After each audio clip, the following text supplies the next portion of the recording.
Come on, serious suggestions, please. I'm not trying to write a thriller here. It's supposed to be an essay, you understand? An essay. That means facts and logic. Well, if it's facts and logic you're after, you shot yourself in the foot with your choice of research topic, didn't you? The Tatara Suna mystery. When so much remains unexplained, there's little to be objective about. Unless, of course, you restrict yourself to textual criticism. Yeah, well, this is my teacher's area of research. I can't change that. But it's fascinating enough without having to sensationalize it, don't you think? The strange location, the missing details, a mysterious person. I want to write my essay on something interesting, and I'm interested in getting to the bottom of all this. That's the only reason I came to you. Yes, you came to me, so all the more reason to take my advice. The fact is, it's the dramatization that will make people want to read it. There's no getting around that. Okay, but... Did one of them just mention Tatara Suna? But that's all the way in Inazuma! Is it just Paimon, or is it kinda unusual for someone in Sumeru to want to write a paper about that? Everyone here's just going about their business. Maybe it really is just Paimon. Guess people here are free to research pretty much anything. Great! Let's go find out what this Tatara Suna mystery is all about.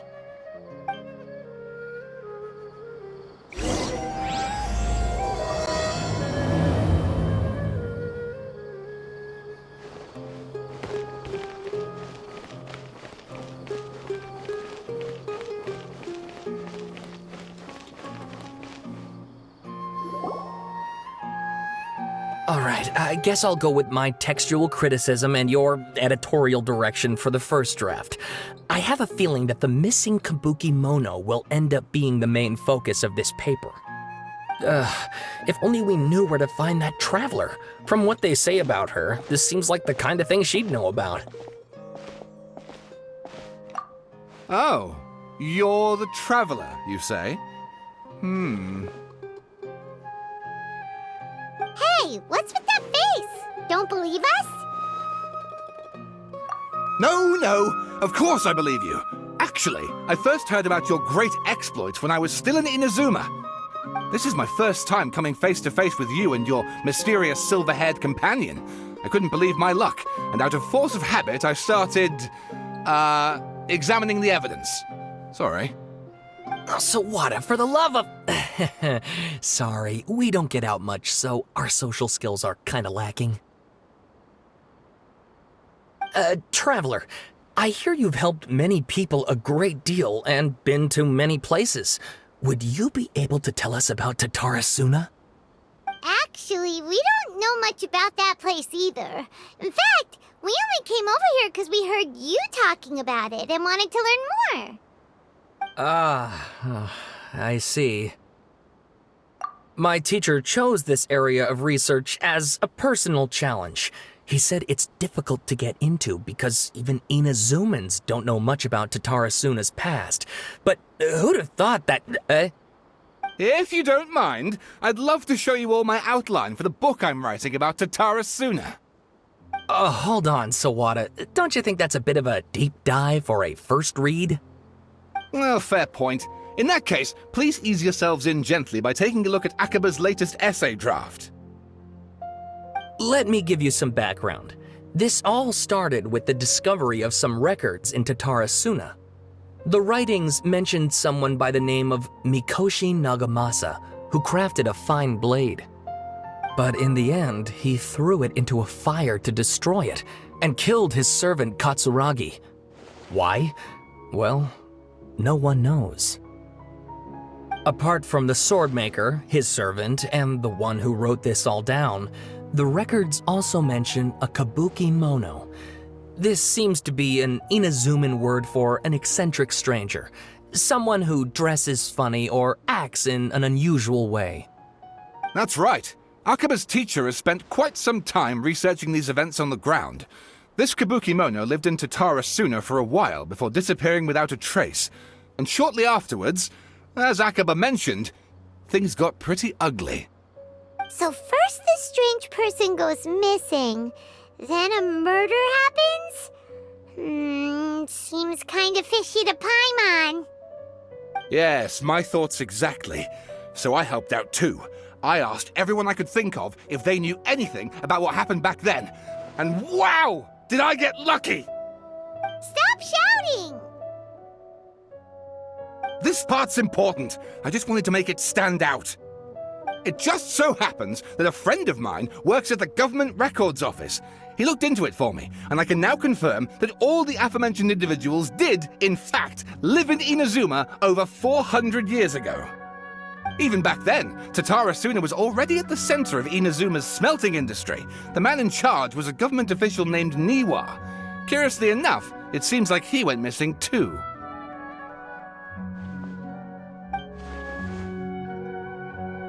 Wait, so there are 2 missing people in this story now? That's right! What's more, Niwa is a name with a lot of history to it. Have you ever heard of the great swordsmith clans of Inazuma? Oh, the swordsmiths? Yeah, like Ishin art and so on? Wow, yes. You really know your stuff. That makes things easier. So basically, this Niwa was a distant relative of the Kaidahara clan, the last practitioners of Ishin art. Something then seems to have happened in the Kaidahara clan, leading to their downfall. I don't know the details, but taken in light of everything else going on around that time, it makes you wonder whether it's all connected somehow. The Kaidahara clan? Sawada, you left out the biggest detail of all. Oh, yes, of course. How could I forget? Brace your minds, ladies and gents, for they are about to be blown. Or maybe you won't believe your ears. I wouldn't blame you, of course, because in all my years as a writer, this is by far the most. Get to the point, for Pete's sake. According to information acquired by Akaba's teacher, the Kabukimono was not a human, but a puppet. A puppet?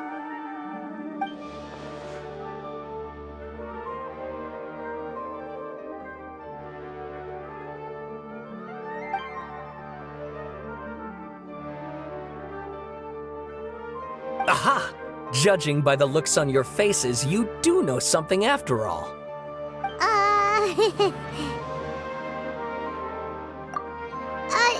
No! Paimon just meant, how creepy! The way you described it makes it sound like a ghost story. I agree, it does. But considering that non-human races in Inazuma are by no means uncommon, spooky events are to be expected. And that's exactly what my book is about. Please, take a look.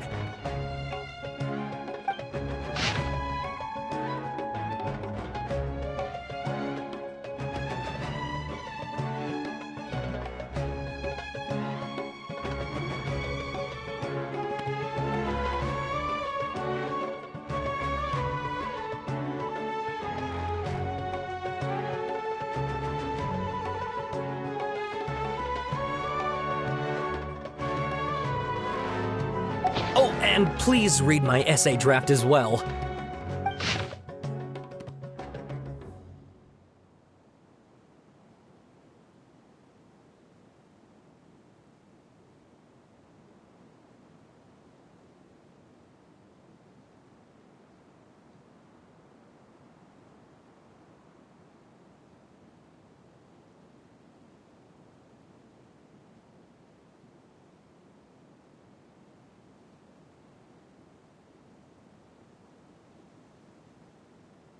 Sawada was encouraging me to follow his more creative approach, but I think essays should be grounded in facts.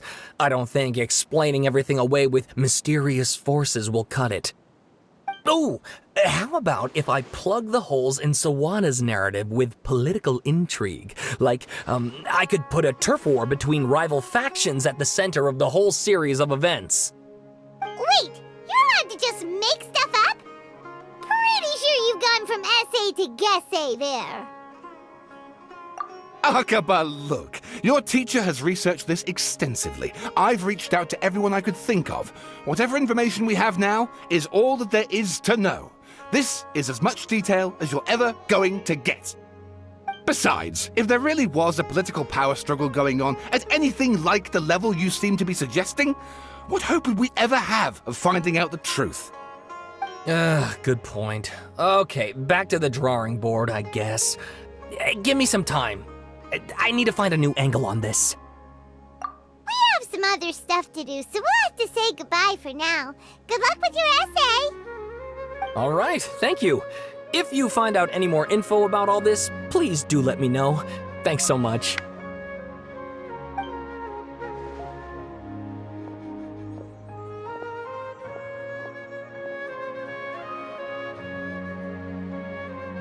Hey, so that thing they were talking about, it has to do with the balladeer, doesn't it?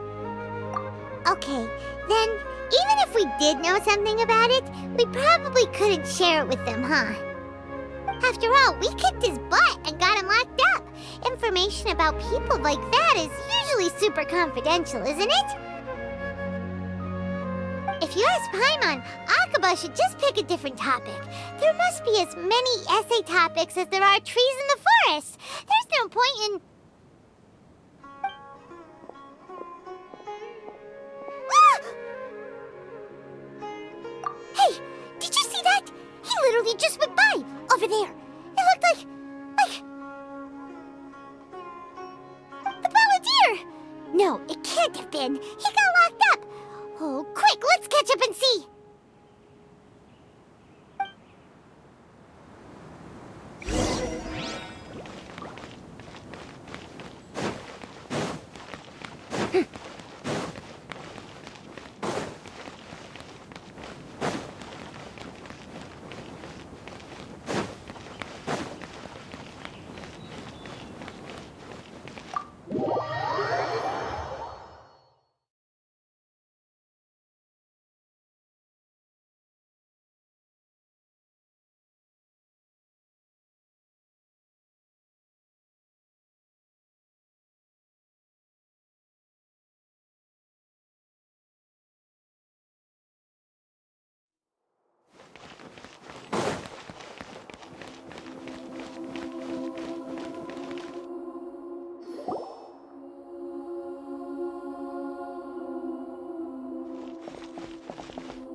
Traveler, Paimon, there you are.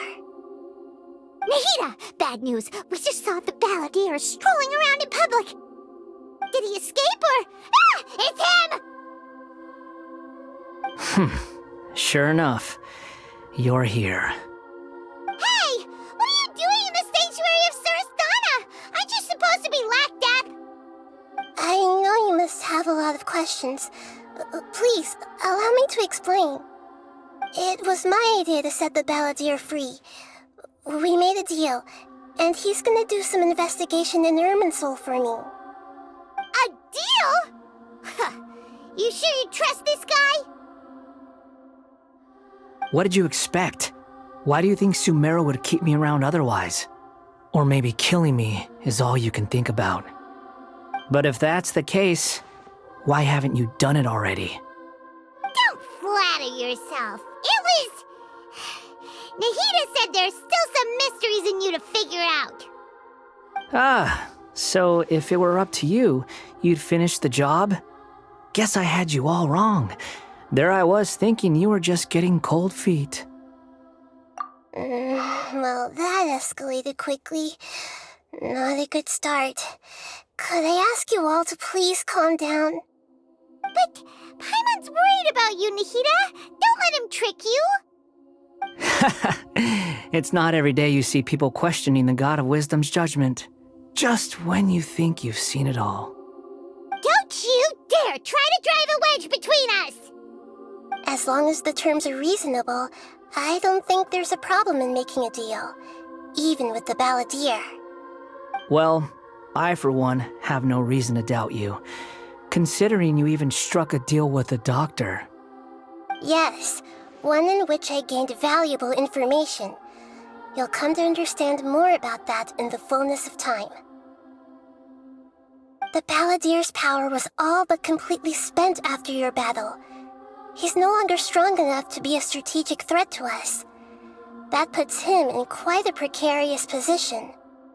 Plus, he's a former Harbinger with knowledge of many of the Fatui's sensitive secrets.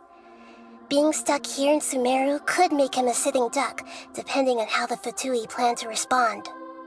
Wait a second. Former? You mean he's not a Harbinger anymore? I take no pleasure in saying this, but it seems as if the doctor had no intention of welcoming back a loser, so... Sometimes it's you using them, other times it's them using you. Most human relationships are this way. Certainly all the stable ones are. That's how it was between me and the Fatui, and also between each of the Harbingers. So as long as you have some value to offer, nobody will ever abandon you. But after recent events, even I have to admit that I'm not worth quite what I used to be. Well, if the Fatui are gonna reevaluate my utility, I need to have a backup plan for myself. As we discussed, I don't like causing harm to living beings, and you said you need protection. So, why not join forces with us? I think these two have made their objection to that idea fairly clear, don't you? And they're your friends, so I guess you'll be siding with them. Yeah, obviously! Nihira, don't listen to him! Then let's put that discussion to the side for now. We still have time. Today can be a trial run. Where we go from here will depend on how well we manage to cooperate today. All right, then I'll do what we agreed. Good. Go now, and keep in touch. Nihira, are you serious about this? Yes. I have my reasons for this decision. In fact, I'm largely doing it for your benefit. Yes. As I told you once before, there's information about your twin in Irminsul. Oh, yeah. Actually, that's the whole reason we came to see you today. So, you have an update on that? Mm-hmm. You may remember me mentioning that the Fatui had not included your twin's details in the Descender category. This is an extremely important point. It's possible that the Fatui have other information that even I don't know about. And since the Balladeer used to be one of them, he'll be better acquainted with this information than I am. He was granted the power to connect with Irminsul when he almost became the god of a new era. Even though he no longer has the Gnosis, some traces of its power remain in him. He can still connect. The amount of information in Irminsul is vast beyond description. Sifting through all of it without knowing what to look for would take too long, even for me. So I asked the Balladeer to search in Irminsul for any information about the Descenders. He's more familiar with this kind of information, and should be able to find it more quickly. Exactly! Or what if... Paimon just doesn't trust him! He's treated us as enemies every time we've run into him! I understand. But sometimes, everything is dictated by which side you're on. How things will go in the future depends on what information he brings back. And Traveler, I know what your heart desires most of all. Our minds have connected several times before. There is a corner of your heart reserved for an intense longing, a feeling of being all alone in the dark, searching for the one candle whose light still burns. As Sumeru's deity, it is my responsibility to be on guard against the Balladeer. But as someone who counts you as a friend, I want to do something for you. If this deal with the Balladeer can give you the answers you've been longing to find, then it's worth it. It's my pleasure, really. You're Sumeru's hero. You've more than earned it. Paimon's still worried about this idea. Is there anything we can do to help? I was going to contact you about that, but then you suddenly showed up on your own accord. Seems like we have a telepathic connection. In fact, I was going to ask you to supervise the Balladeer on my behalf while he carries out the task I assigned. Even though he only has a fraction of his full power left, that's still a fraction of a former Harbinger. If you could accompany him, it would put my mind at ease. Of course, I'll be there to help guide you through Irminsul from the outside. Great, thank you. Prepare yourselves. I'm going to transport you into Irminsul.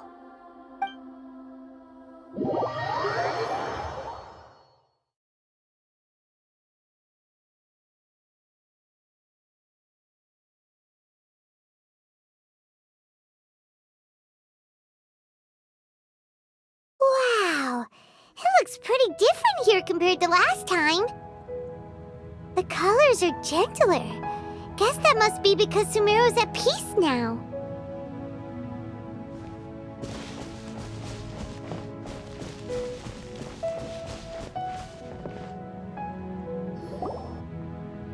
Look at that. Hot on my heels. You know, you didn't have to cut your catch-up short just to keep me company. Oh, but I guess you panicked when you realized that I might enter Irminsul ahead of you. Shut your beak, jailbird! No way a prisoner gets to be so smug!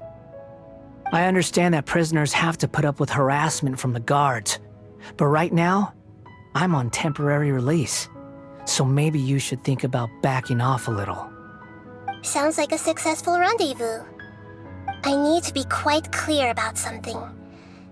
In a few moments, you'll be entering into the innermost region of Irminsul. It is an environment like no other, and the most important place in all of Sumeru. Unlike anywhere else, Irminsul's inner region consists exclusively of torrents of information. You must put aside your differences and be extremely careful as you navigate your way through. I know there are many grievances between you on both sides, but it is essential that you remain calm after entry. This is as much for your own safety as anything else. Fine, let's call it truce. But only until this mission's over. Let's cut each other a little slack, shall we? We are going to be traveling together after all. Per my agreement with Lesser Lord Kusanali, I'll be at the front. It's my job to lead the way and get rid of any obstacles in our path. All you have to do is keep your pretty eyes open and try not to fall behind.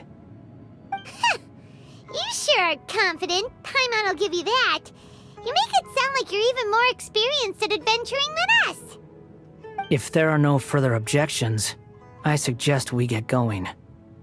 Or did you need some time to mentally prepare yourselves?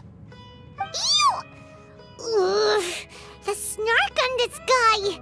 It's unbearable. We can start now. Irminsul access granted. Initiating connection procedure.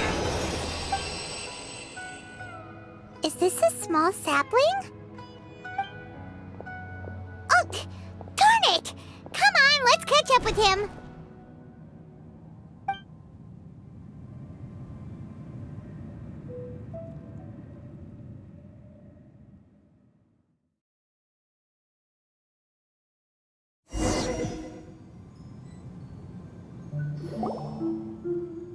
Wow! So this is the inside of Irminsul. Ooh, Paimon's never seen anything like this. And it feels like a sacred place. Irminsul is closely intertwined with the entirety of Teyvat. Every bit of information flowing here means something. Pick your jaws up off the floor. It's time to go. Why is it that Paimon just wants to do the opposite of everything he says?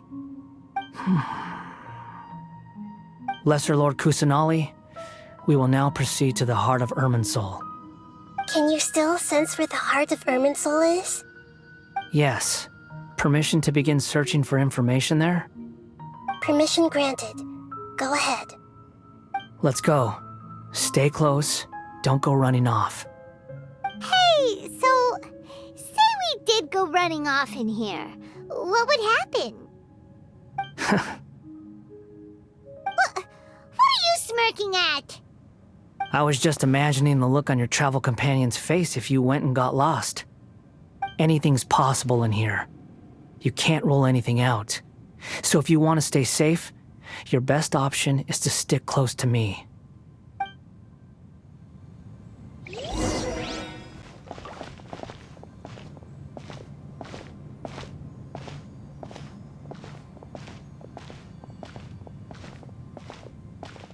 These sapling things have spread out. Those are all packets of information from inside Irminsul. Be careful not to touch them.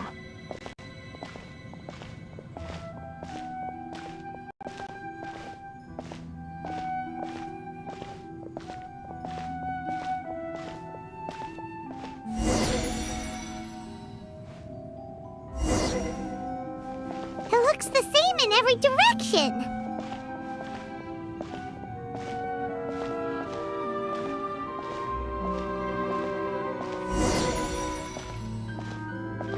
No wonder he mentioned about getting lost. Huh. What do you know? He was actually telling the truth. Is he mocking me again? What is it this time? There's a time and a place to lie, but this definitely isn't it. So why don't you relax your guard a little?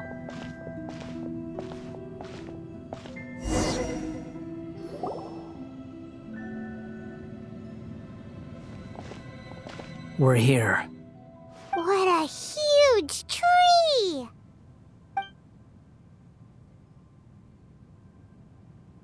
Lesser Lord Kusanali, Good, you made it. Are you ready? ready when you are. Then please begin. Preparing to access cognitive currents. Establishing waypoint. The Balladeer's actually doing what Nahida tells him. Guess he must want to stay alive.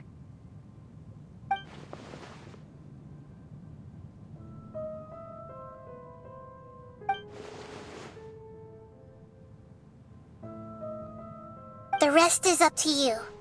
If you discover anything at all, make sure to share it with us. Will do.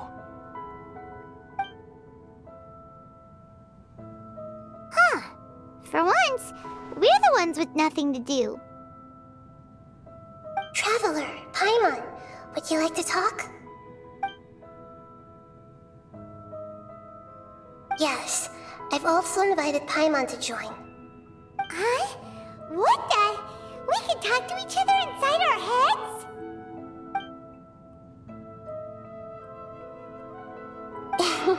That's part of it. Plus, we're all friends. There's nothing wrong with us talking like this once in a while. Paimon's never tried this before. This is great! So, Paimon's been wanting to ask you something. Don't you think the Balladeer's a bit of a walking contradiction? He's always talking back, but he seems to listen to what you say. As I've told you before, there are still some mysteries for him to resolve. Things that are clear as day to me, but that he has yet to understand. Perhaps today will be the day that he finds some answers.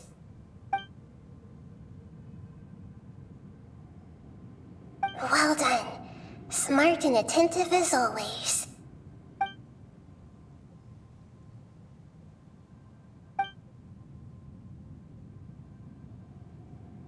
So, you made contact with that part of his mind.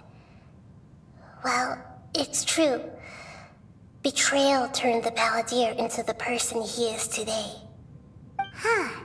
Paimon thought nothing could get under that guy's skin. Turns out, he can get hurt and angry just like anyone else. Everyone has a history, Paimon. Even if you're a puppet created by the Electro Archon. Speaking of puppets, we ran into two people at the Academia today talking about an essay. Turns out their topic was about the Tatara Suna incident. Nahida, do you know anything about that? If you mean the mysterious events, the kabuki mono and so on, yes. I know about all of that. Really? Because from what they were saying, it sounded like lots of Tatara Suna's history is still unexplained. And most of the information we have now is just from people filling the gaps with their imagination. At least that's what they thought.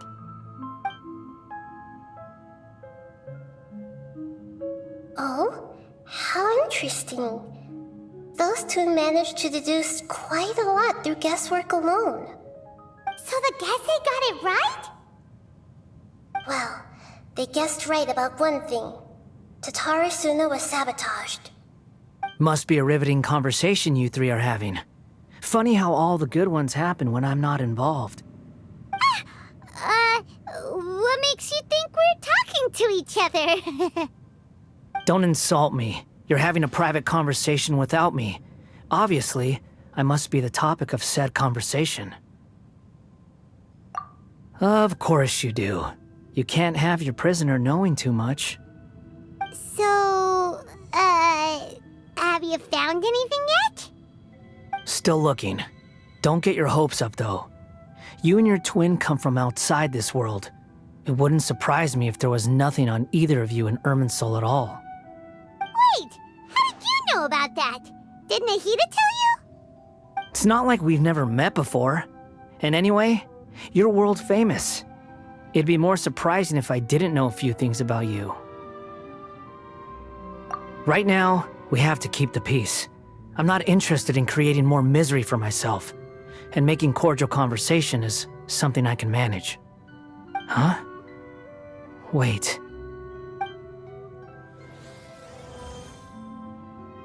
This light, it looks similar to those saplings. What could it be? Anonymous data. Hey, don't you forget the agreement! You have to share it with us! Shh. Just wait.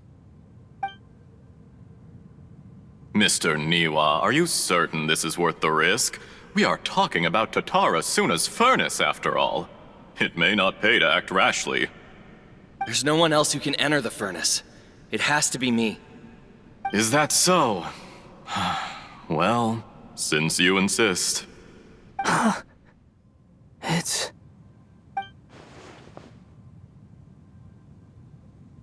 Whoa!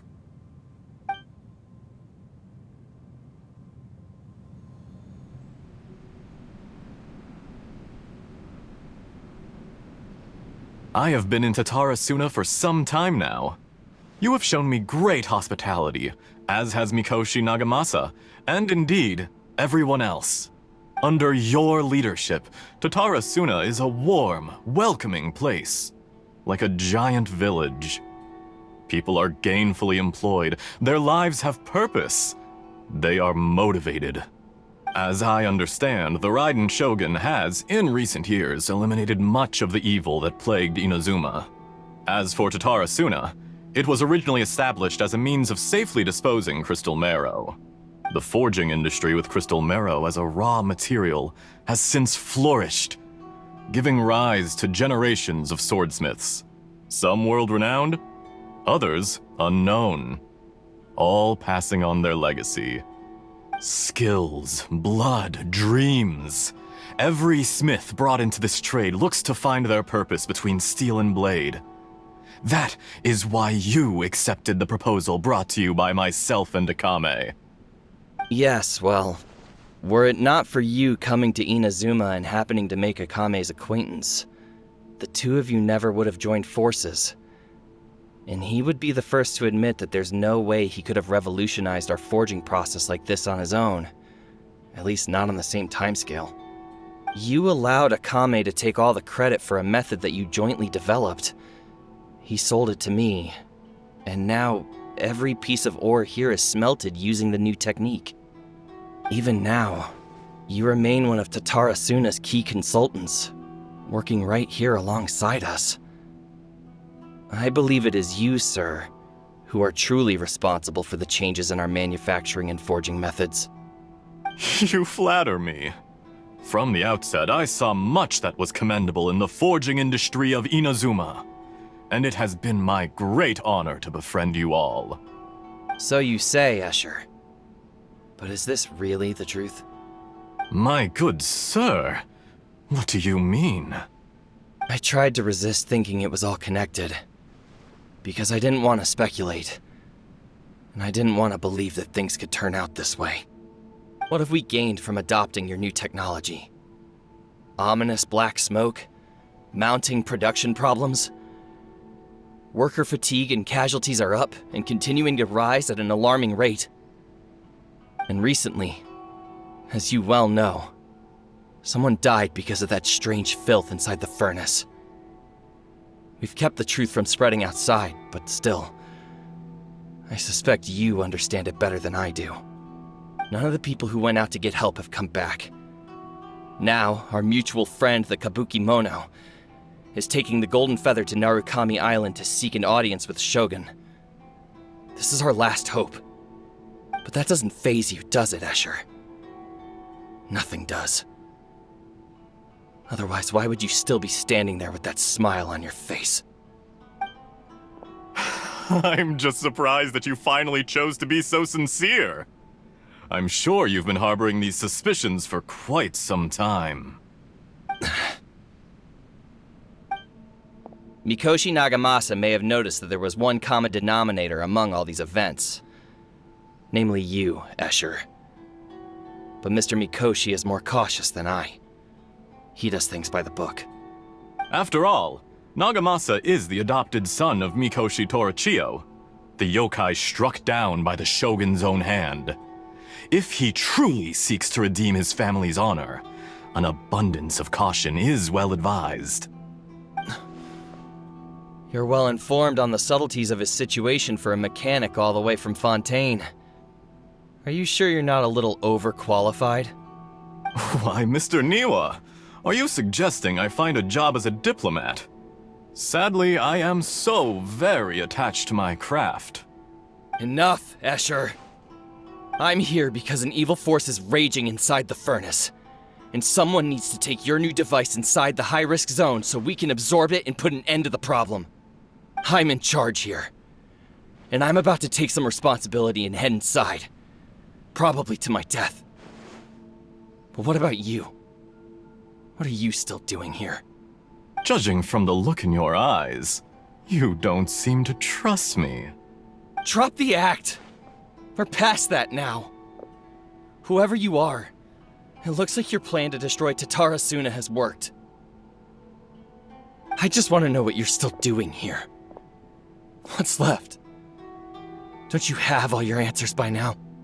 Honestly, I'm just waiting for the right moment.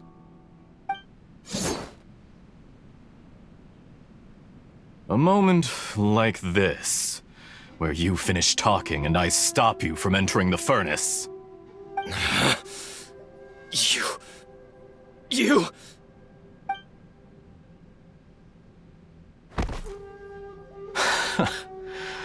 You're a little smarter than I initially gave you credit for.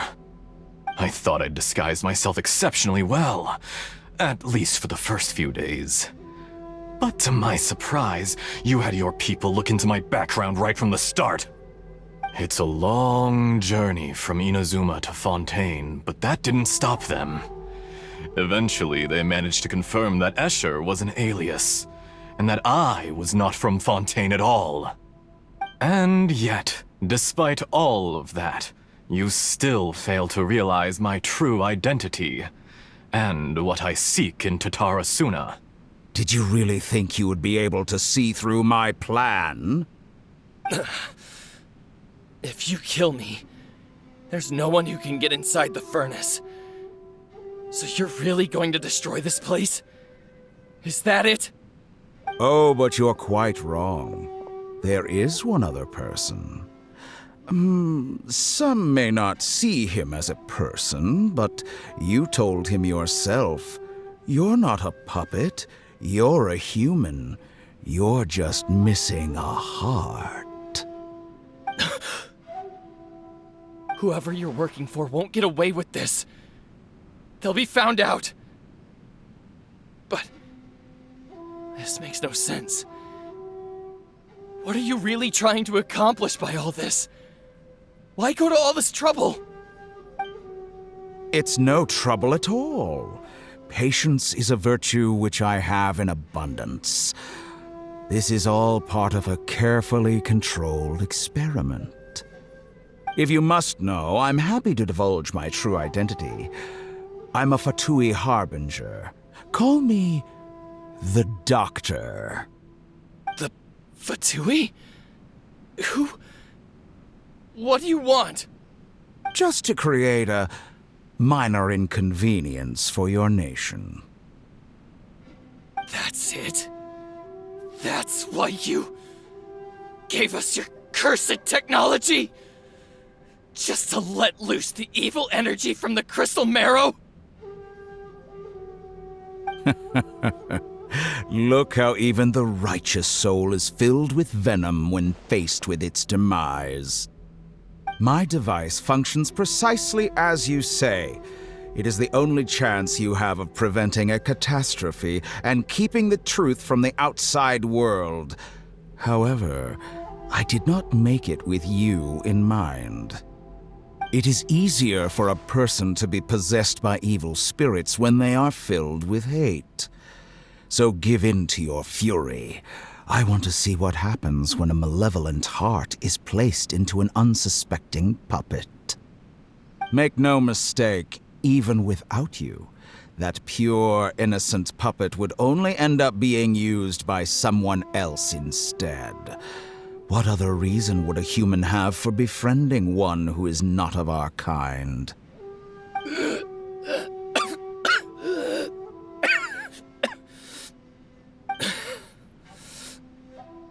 If you give him my heart, tell him that both Nagamasa and I see him as one of us.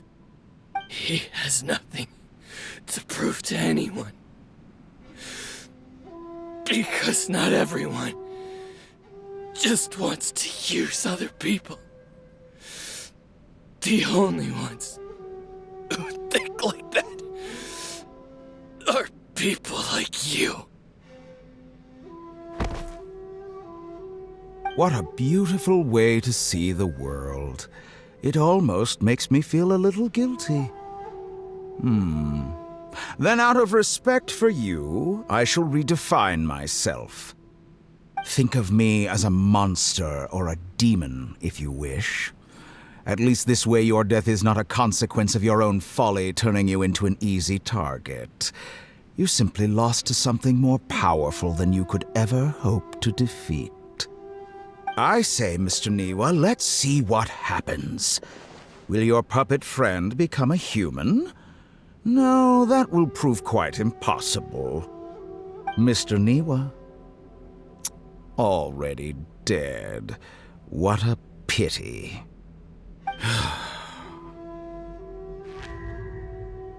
Jester, I have completed the task you gave me, creating a gap and infiltrating Inazuma's inner workings. What fun it was. I'd like to introduce a puppet to you. If he proves useful, let's make him our newest comrade. And if not, let's turn him to dust.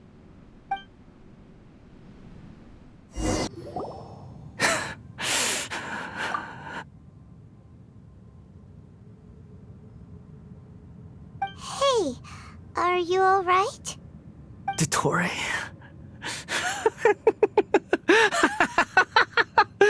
Dottore!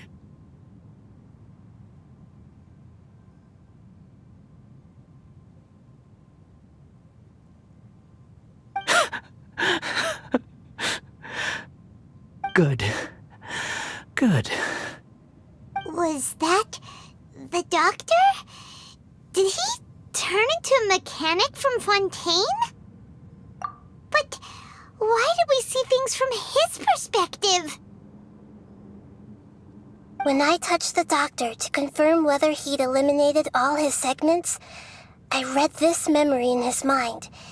You have to admit, it must be the truth. Maybe so, but it means nothing. Does it? But this memory shows that Niwa didn't betray you. He never meant for you to be the one to take the device into the furnace. You know very well what that means, even more so than I.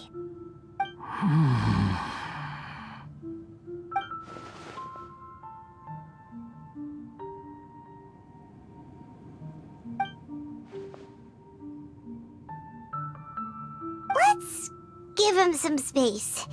He looks really mad. Paimon doesn't want to be anywhere near him right now. We need to give him some time to process his emotions. Paimon's still confused about the Tatarasuna incident.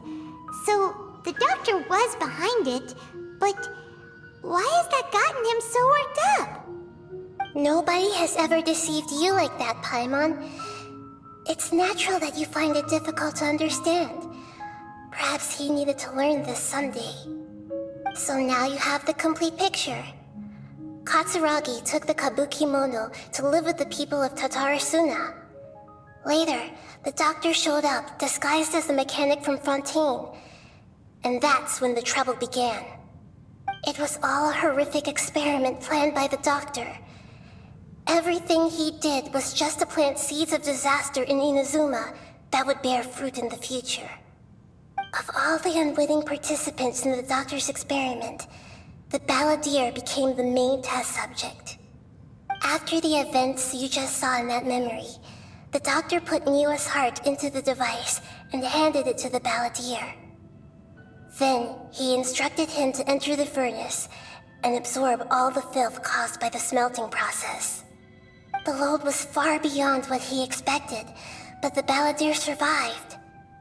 He left the furnace in sheer exhaustion and said to the mechanic, "This device seems to have protected me. What's in it?" The mechanic answered, "Niwa fled this place for fear of punishment, but he left you a gift.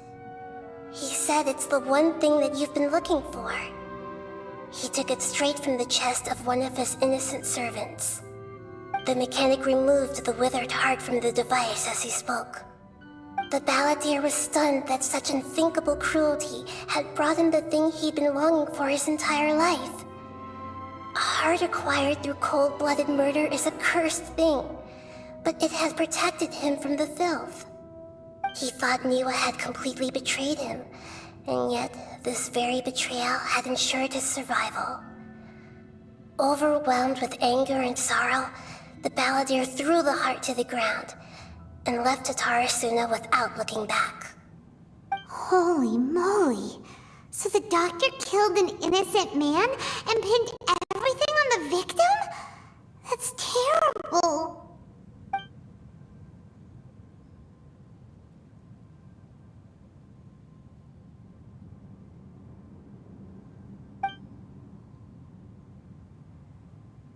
Yes. Only if he understands this can he choose a new path forward.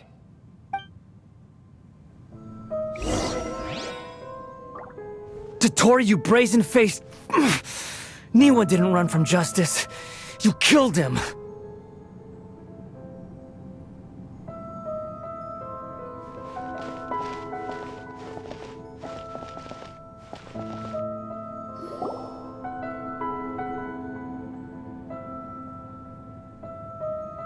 Shall we see how he's doing?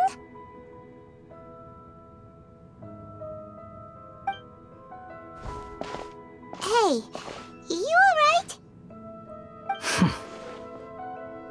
That's a scary expression. Are you worried about me? If we didn't have such a history, I'd almost think that qualifies me to be your friend. It won't. I'll keep my end of the deal. Hey, aren't you investigating the stuff we want to know about? That's why we're here. But unfortunately, there's no information about the Descenders in Irminsul. Even if you can't find anything, that seems to confirm it. Irminsul does not keep records on the Descenders. Anyone who comes from beyond this world is not counted as part of Teyvat. Oh, does that mean we have to leave empty-handed? Don't thank me just yet. You look really upset. Well, since Irminsul was a dead end, I guess I can share some other info that might interest you. Huh? About what? The reason why there are records about your brother in Irminsul. It might have something to do with Conria. Apparently, Conria was his first destination when he arrived in this world. Plus, he only came to this world because the heavens responded to the summoning. The heavens responded? The Jester told me this himself. You can take his word on this. He was a royal mage in Conria, and lived with your brother for a time. I don't know the details. It's up to you whether you want to believe me. All I can say is, I wouldn't lie to you about this. Did you get all that, Lesser Lord Kusanali? Yes. Astonishing news. Does this info count towards my mission? It wasn't from Irminsul, but was it valuable? Very valuable. Good. In that case, I'll take some time for myself now. Huh? What have you done? Lesser Lord Kusanali was right. My power's all but completely spent. Even if I use all of the divine power left in me, I can't sustain this shield for very long. I shared a secret with you, and now you owe me. So in return, I'd like you to answer a question for me. Give me your hand.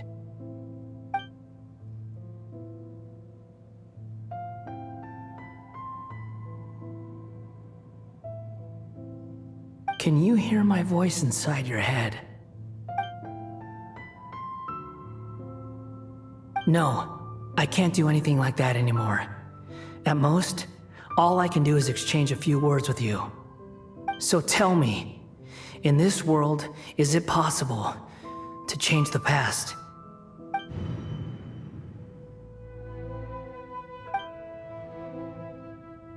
Done. Huh? What the? What happened? Paimon only saw you hold hands for a second. Nothing. I was just thanking her for helping me.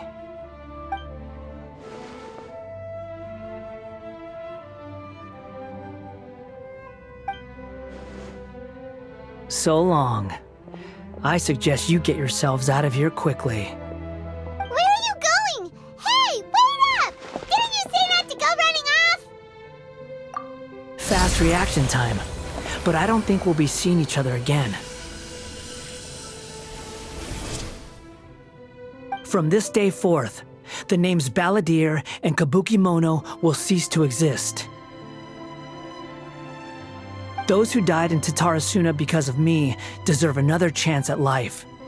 Hey, Balladeer! Don't do anything stupid! You know, I never did like insects. Hordes of the puny things swarming together can be a real nuisance. And I enjoy nothing more than to stamp them out like the pests they are. But if a colony of harmless ants isn't threatening anyone, I guess they deserve to be left alone. Luckily, everything can be set right. It's time to solve this once and for all. Balladeer! Balladeer! Uh-oh, he disappeared. Come on, we gotta find him somehow.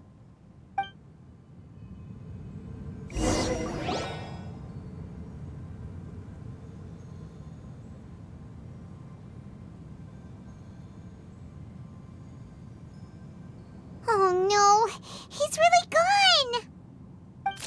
Oh, can you hear me? Nahida! Traveler, just now.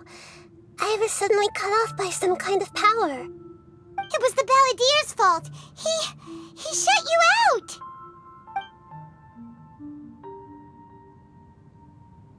I didn't think he'd be capable of something like that with so little power left. Did he keep some of his power hidden when he was defeated? Or did he achieve something beyond his abilities, and it took everything he had? Where the heck did he go? Ugh, it's all our fault. We were supposed to keep an eye on him. Sorry, Nahida. Don't be. It's not your fault. Please, let me handle this from here, even though I'm not sure I can solve it. We're running out of time. Follow my lead and get out of Irminsul as soon as possible.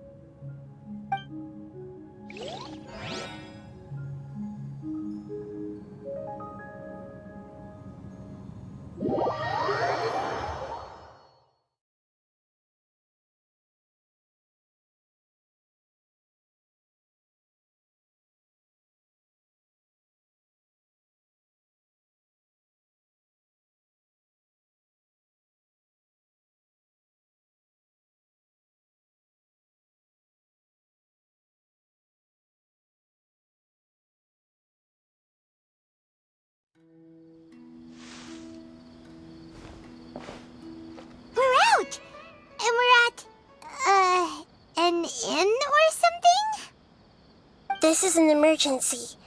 I'll have to ask you to stay here for now.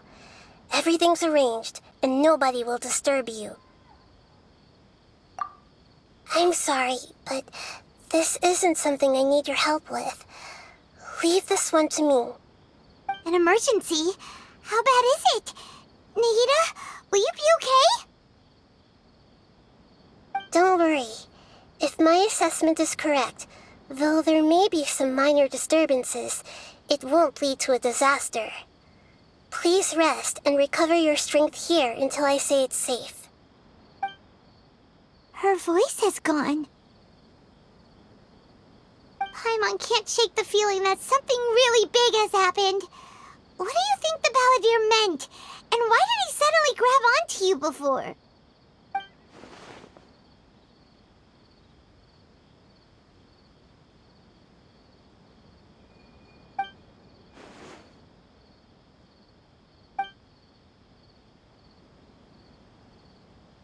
He wants to change the past? But surely that's impossible! Right! You can't just rewrite history! All that stuff happened already in real life! It's like, imagine Paimon drank all the water in this inn. Even if no one was there to see it, Paimon would sure as heck remember drinking it! So, why does Paimon still have a bad feeling about this? Paimon can't help but feel scared about what he might do. Oh, Paimon's so confused. Huh? Ah! Sorry, Paimon accidentally... It's the Balladier's fault for causing Paimon all this mental stress. But erasing yourself from history? It's unthinkable. Is that really possible in Irminsul? Uh-oh. Paimon's head is overheating from trying to understand what he's up to. And it's still not working. Ugh. Paimon's had it with that little brat. He's been nothing but trouble ever since we met him. There's no way he'll actually succeed, right? Otherwise, won't everyone who's connected to him be affected too?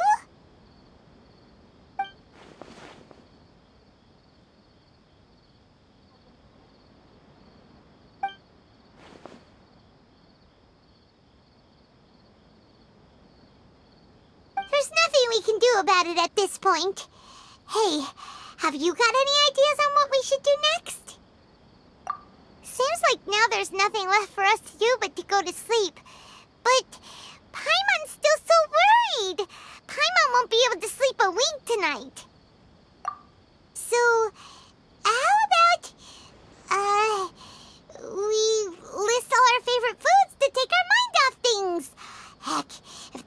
didn't work. Paimon's probably gonna collapse of anxiety here. Alright, Paimon will start. First dish. Munstack grilled fish. Oh, and chicken mushroom skewers. Tea break pancakes. Cream stew. Sauteed matsutake. And Dragon chili chicken. Almond tofu. Satisfying salad. Oh, also Adeptus Temptation, golden shrimp balls, triple layered consomme, lotus seed and bird egg soup, and...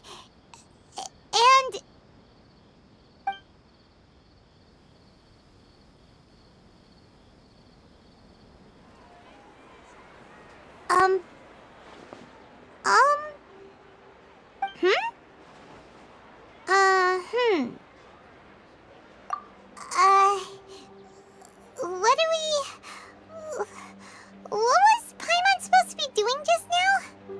Paimon was, talking? Huh. Paimon suddenly can't remember what she was talking about. What was it again? The Balladeer? Is that a food too? Huh. Weird name, though.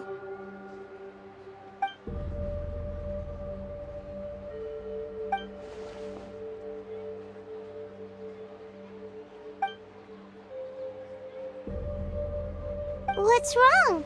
Your eyes are like saucers. Was it something Paimon said? So, the Balladeer. Is that someone's name? 'Cause it sounds like a nickname or something.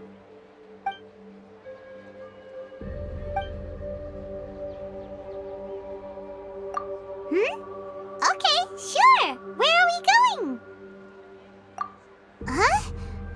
Fine by Paimon, but is everything okay? You're acting like this is an emergency.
Ah, it's been a while.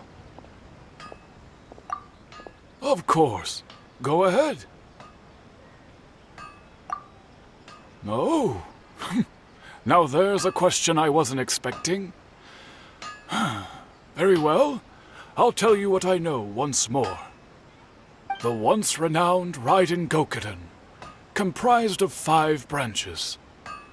Amenoma, Futsu, Ishin, Hyakume, and Senju. The art of forging practiced by these 5 clans was first taught to them personally by the almighty Shogun. Over time, the 5 branches diverged from one another as generations of bladesmiths honed and perfected their craft until they became 5 distinct traditions. Most of the great swordsmith clans of old have since fallen into decline, and for a long time, only the Amenoma branch kept its art alive. But fortunately, Kaedehara Kazuha recently returned to Inazuma and took up the mantle of the Ishin art. Now, 2 clans remain of the original Gokuden 5. If my memory serves me right, you yourself were present when he forged the Ishin blade. Oh yeah, we were! Paimon remembers that now. We learned a bit about the decline of the Raiden Gokuden then too. It seems like such a shame. That, my friends, is a tragic tale indeed. In fact, this was not made known to me for most of my life. All these years, I knew of those great clans' demise, but never the cause. Only recently, when the question was on my mind, did I ask Kaedehara Kazuha about this. He told me that, as we are both heirs to a branch of the Raiden Gokunin, it was right that I should know the truth. There is no harm in telling you, but I must warn you. It is a dark and sorrowful tale. The Raiden Gokunin were the targets of a murderous rampage by a vengeful bladesmith. Vengeful? Why? 400 years ago, so I'm told, there was a catastrophic malfunction in Tatarasuna's furnace. One brave swordsmith heard the commotion and chose not to flee, but he rushed to the scene, hoping to prevent a disaster. Tatarasuna was home to a state-of-the-art forging and smelting operation in that day, and overseeing it was the armory officer. His surname was Niwa, though he had family ties to the Kaedehara clan. Knowing that they had just one chance to save countless lives, Mr. Niwa and the swordsmith leaped together into the furnace. The furnace quickly stabilized, but neither of them made it out. The smith's death, though heroic, dealt a devastating blow to his family's fortunes. His orphaned son was left to fend for himself, and grew up deeply resentful at the world. In his heart, the whole of Inazuma was culpable in his tragedy. He hated the almighty shogun for her apparent indifference towards his father's death, and he hated everyone who had done nothing to try and save him. Powerless and destitute, the only legacy he had to pass on to his children was his hatred. Generation after generation bore this grudge, living in utter misery. Alas, if only the story could have ended there. But 100 years ago, the then head of this family reached the end of his wits. He could bear their fate no longer, and yet he could do nothing to change it. Finally, he made a drastic decision to take revenge on the Raiden Gokunin. In doing so, he sought to vent his pent-up anger and shake the very foundations of Inazuma's forging industry. In his fury, he murdered indiscriminately, killing even bladesmiths from the Hyakume clan which he belonged to. His goal was absolute, the devastation of all of the Raiden Gokunin. But when he came to the Kaedehara and Kamisato clans, his killing spree came to an abrupt end. He failed to catch them unawares. They fought back fiercely, and they did not spare his life. That is why the Kaedehara clan and their Ishin art survived that day. I suppose they were the lucky ones, under the dire circumstances.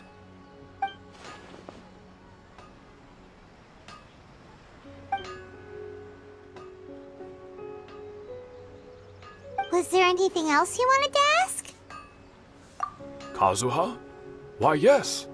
Just yesterday, in fact. We spoke for a while over some tea. He seemed well.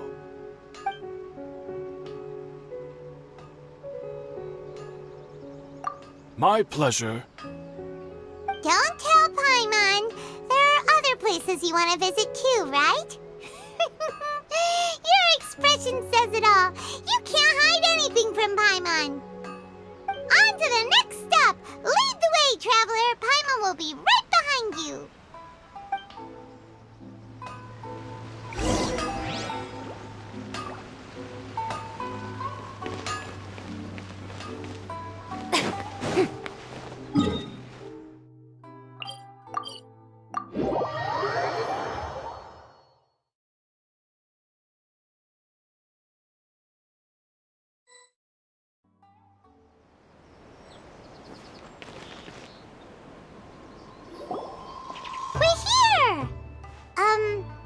This is the Yashiro Commission's headquarters, so...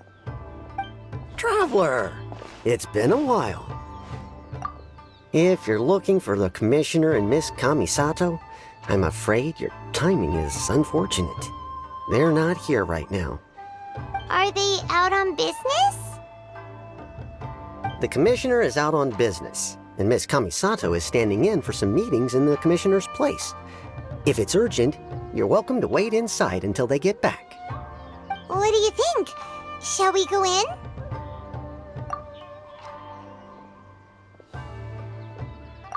If it were anyone else, I couldn't allow it. But seeing as you're so close with the Commissioner and Miss Kamisato, I think it should be okay. We'll be heading in then. Thanks!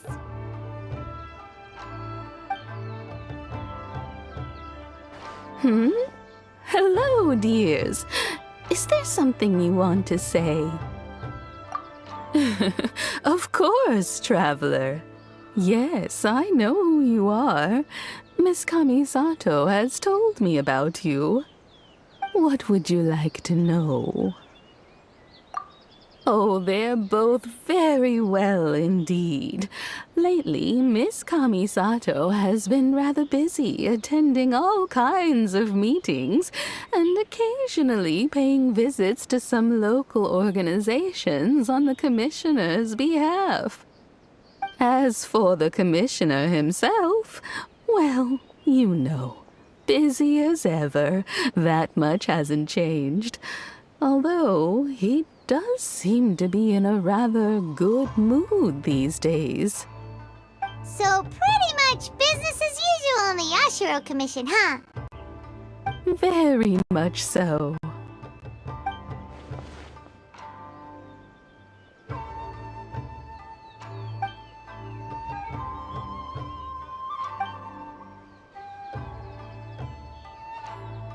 Well, got any more questions?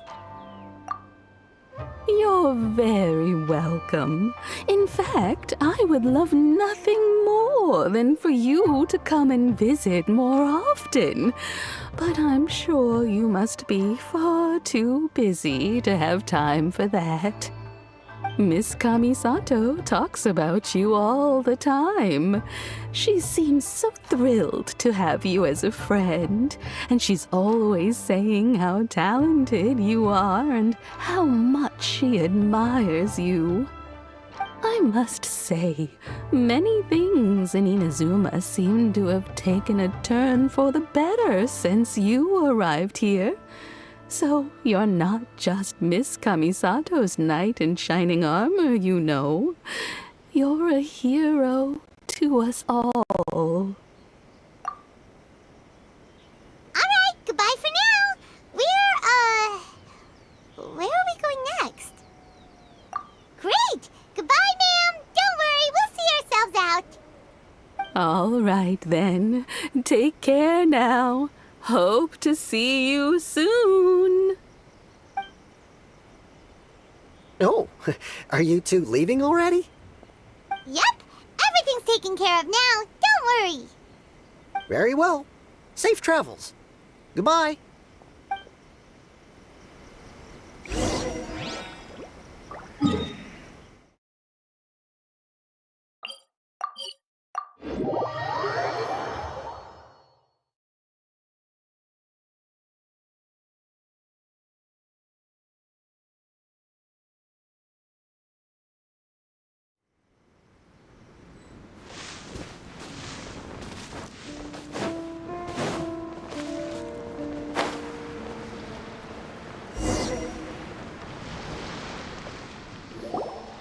Well, here we are.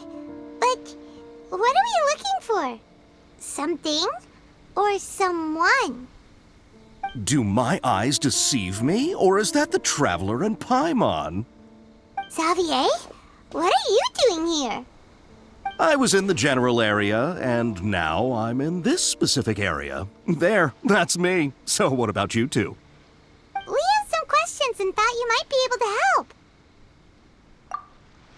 Certainly do. I've researched the furnace here in some depth. If there's anything you want to know, just ask away. Like the back of my hand? Make no mistake, I have been here a good many times before. Not only that, but I've met people in Inazuma whose families used to live in Tatarasuna years ago. They said it's all true, the history here. Oh, well, it's a long story, don't you know? The tale of Tatarasuna starts a long time ago. I'm told that its history is one of the most foremost forging and smelting operations in the nation, goes back around 1,000 years. Still, the furnace has had a couple of serious maintenance issues along the way. A couple? When exactly? One was just in the last few years, the other was several hundred years ago. A fun fact, I'm not the first Fontaine tech guy to come and work on it either. There was a guy back then too. They say he was a mechanic who consulted on a technology upgrade. It seems like the technological collaboration between our two nations goes back a long way. How about that?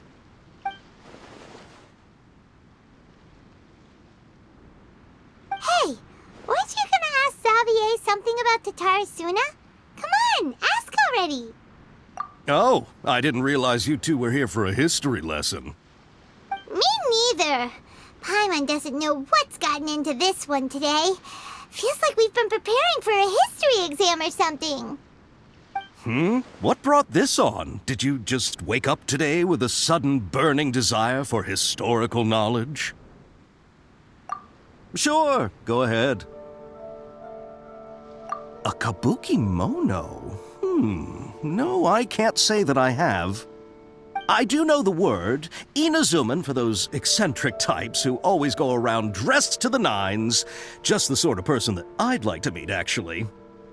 But sadly, I've never had the pleasure, nor have I come across anything to do with a kabuki mono where Tatarasuna is concerned.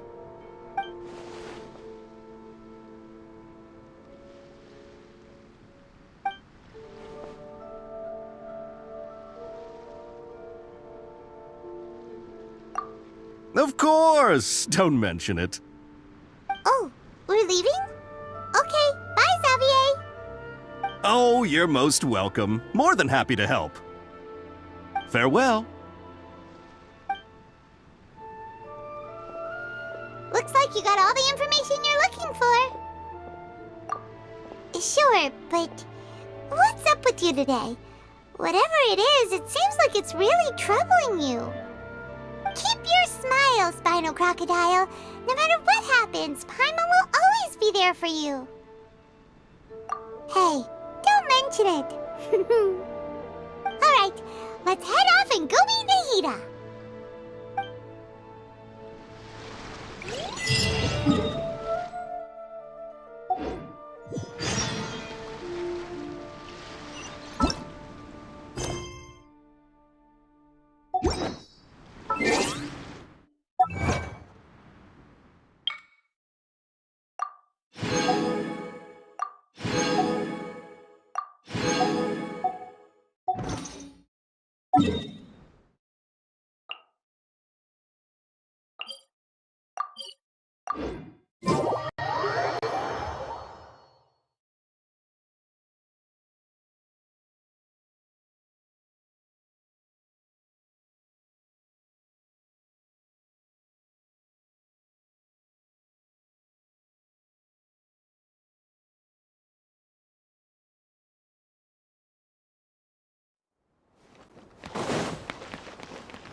Hey, it's them!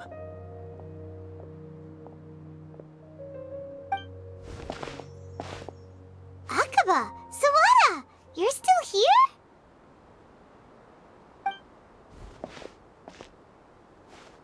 Indeed we are. If you have a moment, we'd love for you to join us once more. We have time. What do you want to talk to us about? It's the same topic we discussed last time. Obviously. Still looking for more info about Tatarasuna, huh? Should we join them?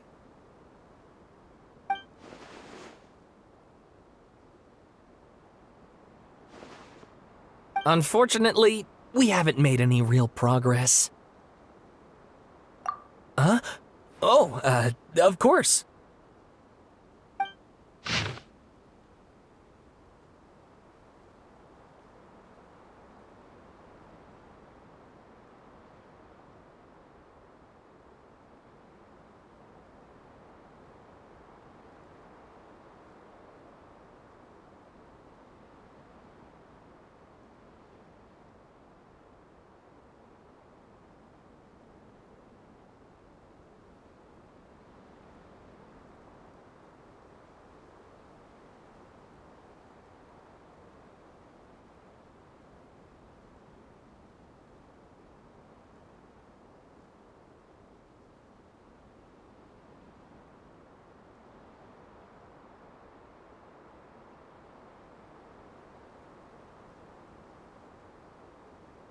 I presume you'll want to read mine as well.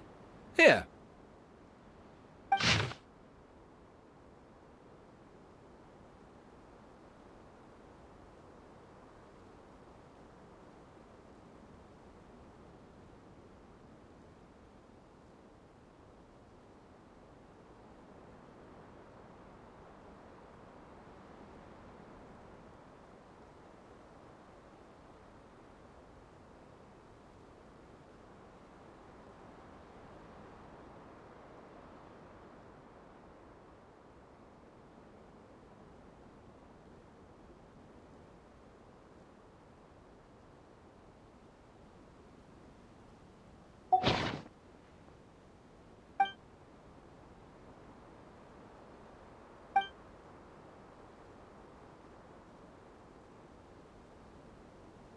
Well, what do you think?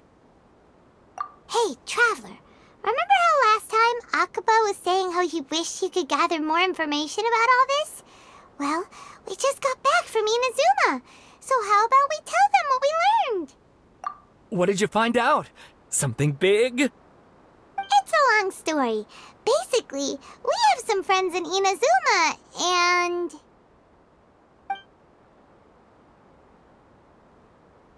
Wow, so many new details. Thank you so much for sharing that with us. Well, well. So it all comes down to one man's desire for revenge. Huh. You heard this from a member of the Amanoma clan, you say? Then I guess it must be true. Ugh.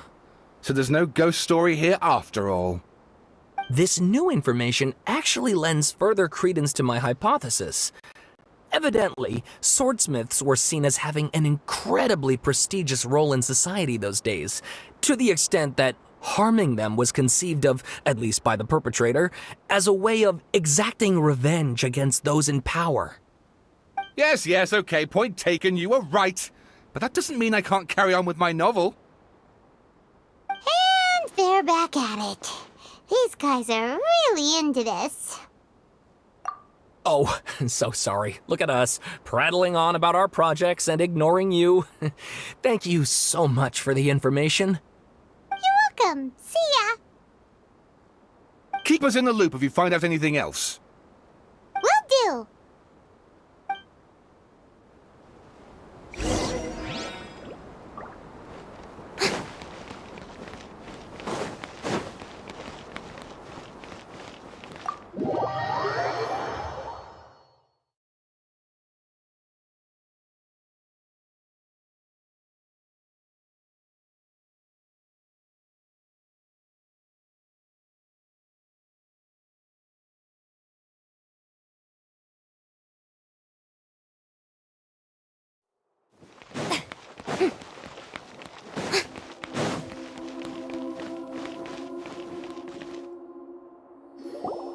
Nahida, we're here!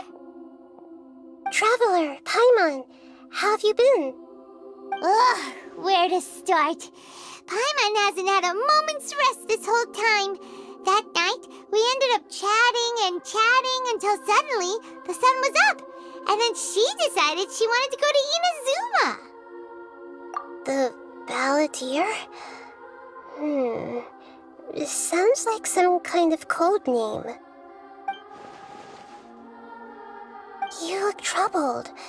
Is there something you need to tell me?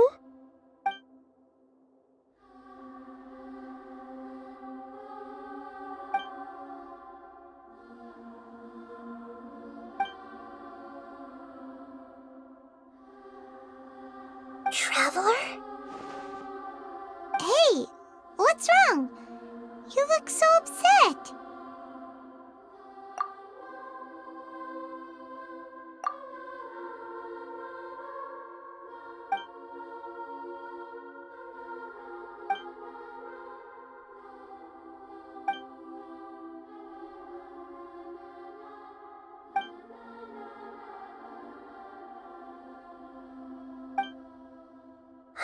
That's quite a story. So, this puppet known as the Balladeer erased himself from Irminsul, hoping that he could change the past. But how was he even able to do that? As the Traveler said, he very nearly became Sumeru's deity. Admittedly, I remember it a little differently. I don't recall finding anyone inside the machine after we defeated it. Nevertheless, it does make sense. If someone were to successfully erase themselves from Irminsul, the world would change to reflect the new reality. So, you believe this person really existed, and we just don't remember him because... well, because he literally changed the world? Yes.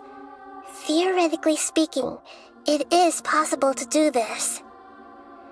But I'm struggling to imagine the kind of person who would dare go through with it. The Traveler comes from a world beyond Tevat. That's why there's no information about her in Irminsul, and it also explains why any changes to Irminsul wouldn't affect her. So if there's anyone in the world capable of retaining memories from a past that has been rewritten, it's you. It's quite incredible when you think about it. Paimon's having a hard time understanding this Balladeer guy's motivations. Why did he do it? I can only make inferences based on the information we've been given. As for what kind of person he was, only you remember that.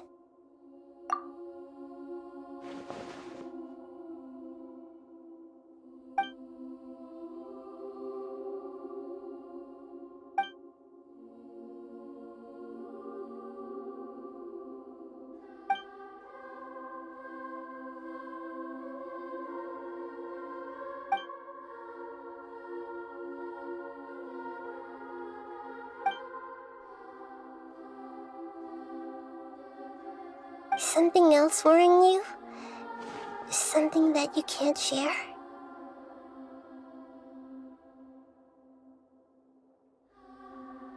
It couldn't change the fate of the ones who had died, right? Once the Balladeer realized he hadn't been betrayed after all, it must have completely changed his view of the people of Tatarasuna. Now he saw them as friends again. He couldn't keep hating humans after that. And if he thought there was a chance he could save his old friends, it would be hard not to try. The story makes sense, every part of it. The Balladeer tried to achieve godhood with the doctor's help. He was unsuccessful, but retained the power to connect with Irminsul.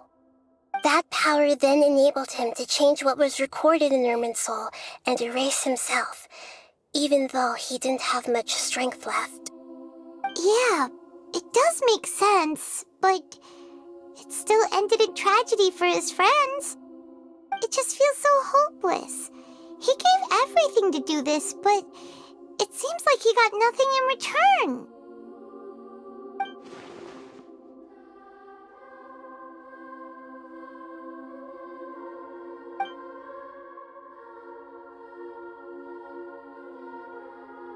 Please wait a moment. I want to check something. Found it. This should be the one. It turns out that I have a strange way of confirming everything she has told us. What is it? A record from a personal collection. It was tucked away in a corner. You should take a look.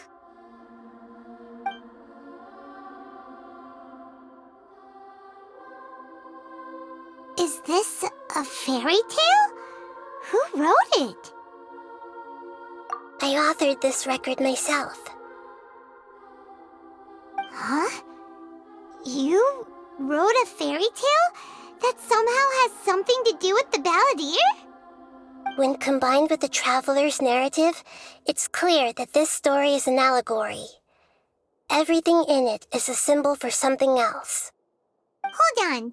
So this record survived from the past? Yes. Any information about the Balladeer or the Kabuki Mono in other records will have been changed. But I wrote this story in a way that means it was left intact. Changing the information in Irminsul changes to that. But Irminsul can't change information that was well hidden in advance. I guess I must have written this story as a backup before the Balladeer entered Irminsul. That's incredible! What a great idea! And sending the traveler into Irminsul with the Balladeer must have been a further precaution. I knew she'd remember everything. This story is abstract enough that it still resonates with the present information recorded in Irminsul. But if we connect all the different pieces together, the true story that emerges is the one she told us, the now erased life of the Balladeer.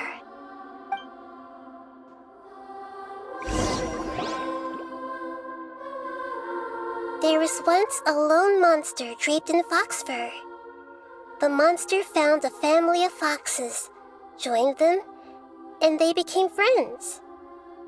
The monster lived with the family day and night, and everyone treated it as one of their own. Once in a while, the monster would take off its fox fur at night, and lament to itself as it gazed at its reflection in the water. I am a monstrosity, yet they are too foolish to see it. I pity them. But the monster soon found solace when another came to live among the foxes who was not their kin.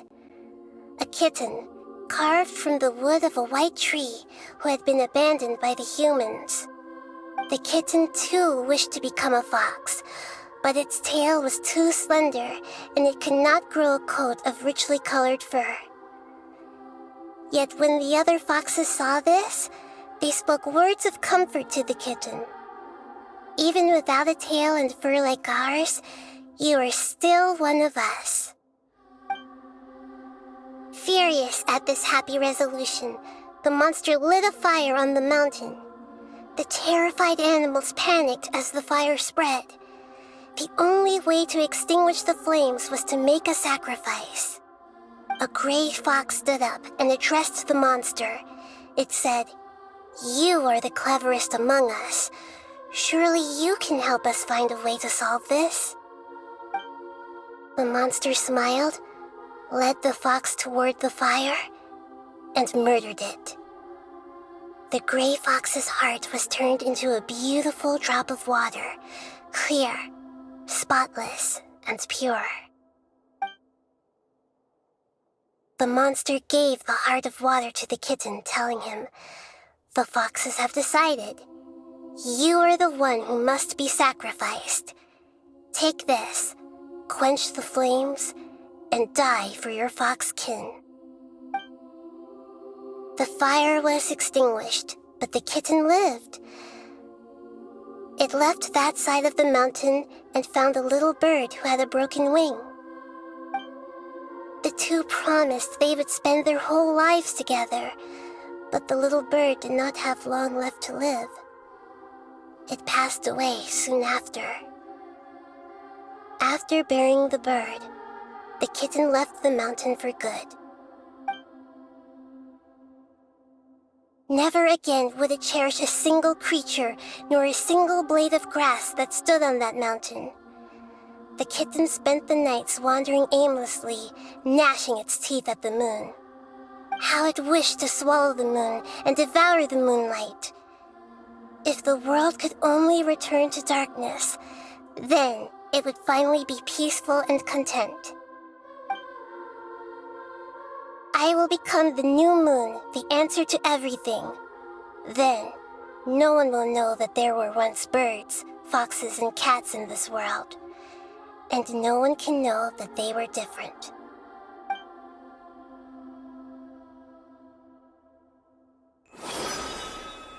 We solved it! I remember now.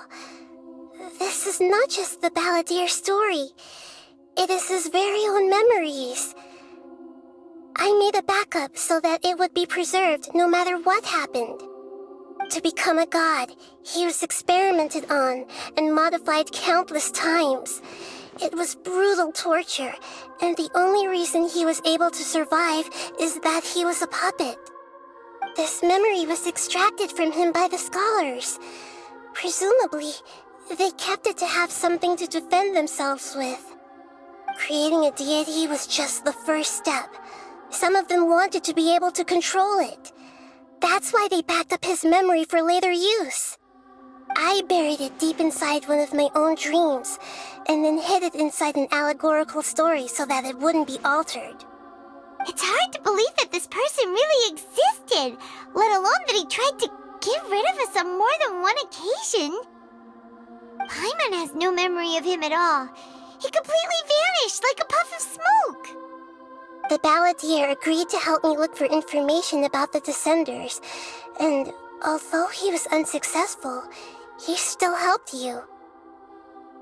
Before he vanished, he confirmed an important detail, that Conria was where your twin first came into this world. We still don't know how the change to Irminsul will affect the senior ranks of the Fatui, but in all likelihood, they won't even remember their own Harbinger. It sounds like Paimon wouldn't like this guy a whole lot if he was still around. But still, Paimon doesn't like the way it all ended that much better. This is why wisdom alone cannot answer all our questions. We look, we see, and we comprehend, but the question still troubles us. So the answer is not everything. People yearn to find the truth and then conquer the troubles they face. When you give someone the truth, you give them a chance to choose their own destiny. To others looking on, this may seem like a pointless endeavor, but for him, the chance to act on his desire to disappear must have meant a lot. Never forget that even when we walk beneath dark clouds along a road filled with suffering, the light of wisdom is always there, guiding us toward a better destination. And that is what you have been doing all along. Yeah, Nahita's right. Cheer up! How about we go get something to eat? We can pick up this heavy conversation again later. Good idea. Paimon, why don't you take her out for a walk to clear her head? You got it! Come on, Traveler! You need to get out of your head for a while. You'll feel much better after taking a walk. Let's go get a snack from one of the stalls in the Grand Bazaar! That'll be sure to lift our spirits. It must be really tough being the only one who remembers all that, but Paimon's always here to help cheer you up.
What should we eat first?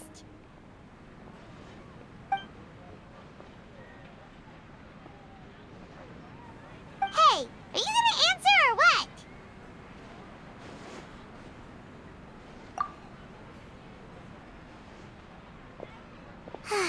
Alright, whatever you want. Well, Paimon will be right here when you figured stuff out. Then we can get something to eat.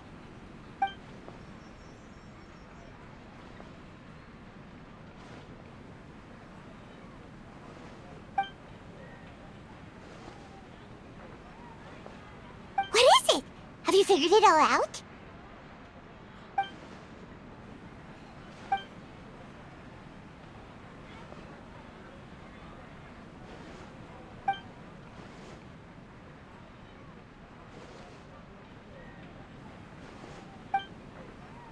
Why'd you jump up all of a sudden?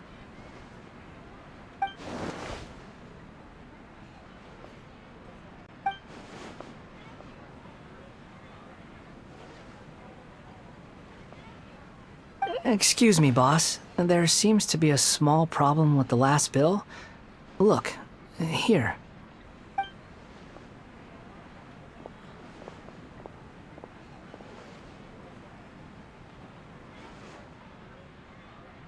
Hey! Hey, wait!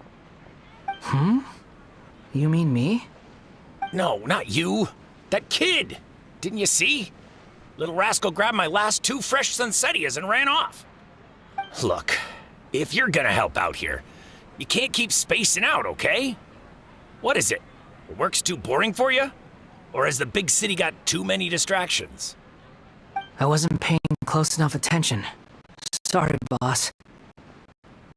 I think you're right. Maybe it's the city. It's so exciting. It can be hard to focus. Who's that guy? You know him or something? He's who? You're a strange one, kiddo. You say you don't want any money for helping out here, and then when I actually give you some work to do, you keep letting yourself get distracted. I don't want to take advantage, so I'm happy to pay you what I'd pay anyone else. But if you keep acting like this, pretty soon I won't be able to afford to. No, please.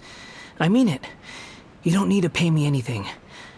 I'm just so thankful you agreed to take on an outsider like me. You're welcome, I guess. But I got bigger things to worry about. Look, we're all out of Sunsettias, and I promised the lady down the street I'd deliver a fruit bowl this evening.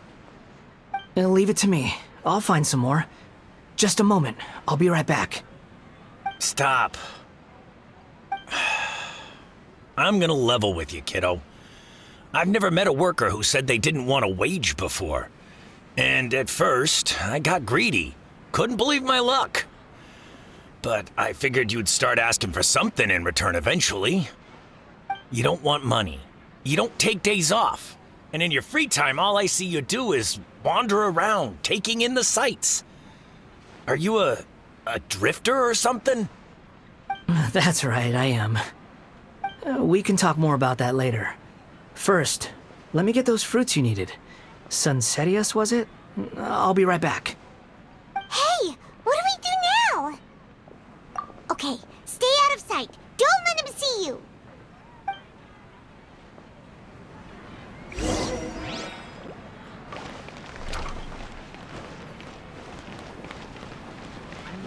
I wonder, could the treasures I discovered in my youth have been left?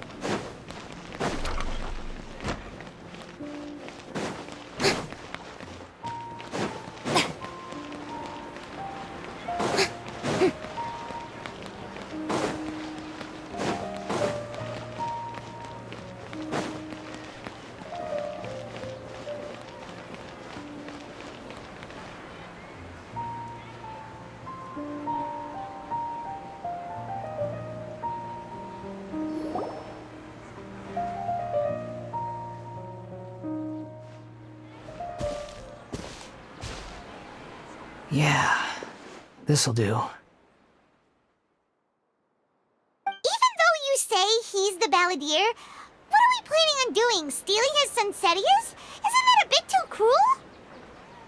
Oh, alright. this should be enough. Guess I should wash them before I take them back.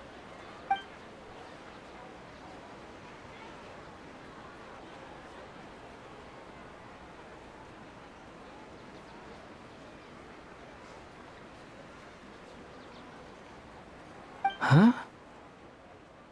You two over there. Is there something I can help you with? He spotted us! You've been following me all the way from the city. I'd have to be blind not to notice.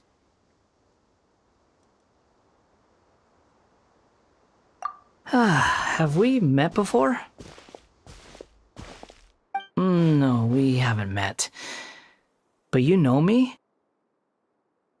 I have no recollection.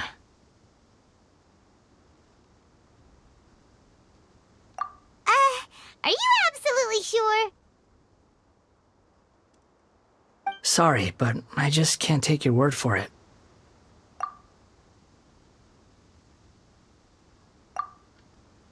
A puppet? What makes you think that? Huh? You were right! The look on his face! I guess you do know me after all. That is not something I share with a lot of people. Look, I'm just a wanderer. But seeing as you've gone through all this trouble to track me down, I'm sure whatever it is must be important. Okay, but please let me deliver these goods to my boss first. Are you really working for that guy? He said you don't want any more for it. Is that true? Yes, I ran into him out in the wilderness during a storm, and he let me take shelter in his cart. In return, I said I'd be his helper for a while. That's oddly nice of you. Let me take these back. Then I'll come with you, okay? Then let's return to the city.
As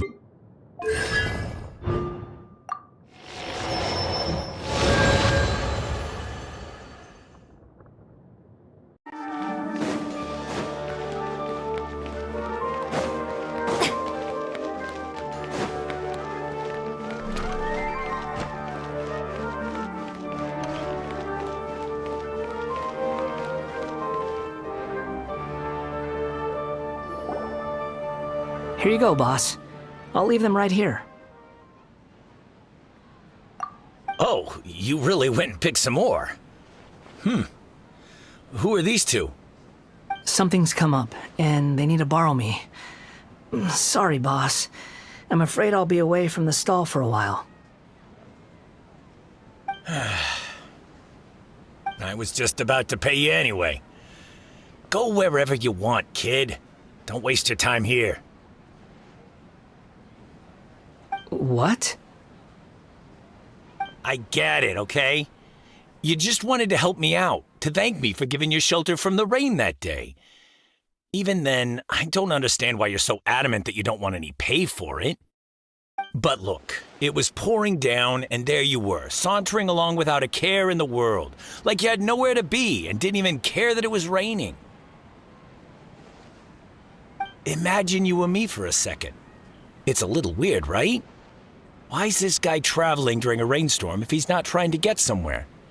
And why's he taking a shortcut through the open country if he's not even in a hurry? But anyway, taking you in didn't put me out even slightly. You don't owe me a thing for it. Certainly not all this. Your time is valuable. You know, you should go live your life. But I don't...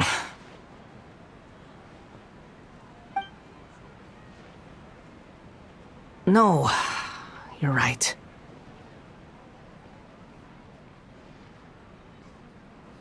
Then I suppose this is where we say goodbye. Thank you again for taking me into the city. Don't mention it, kiddo. I've run into all kinds of characters over the years. I just hope you find your path. Thank you.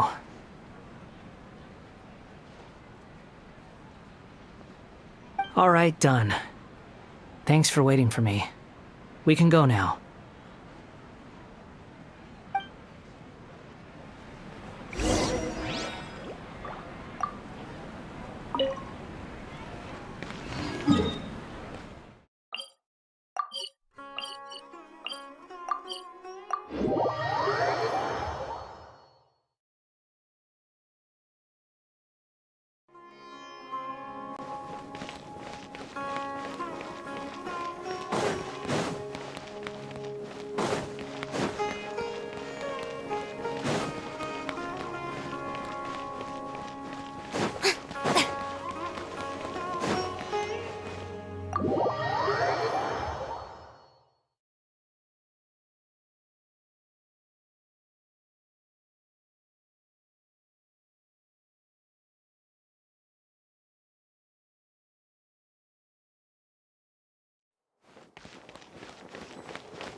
What's wrong? Huh? Are you? Hello. I do apologize for the sudden intrusion. We found this guy in the street, but he doesn't seem to remember anything. So, yeah, quite an eventful walk.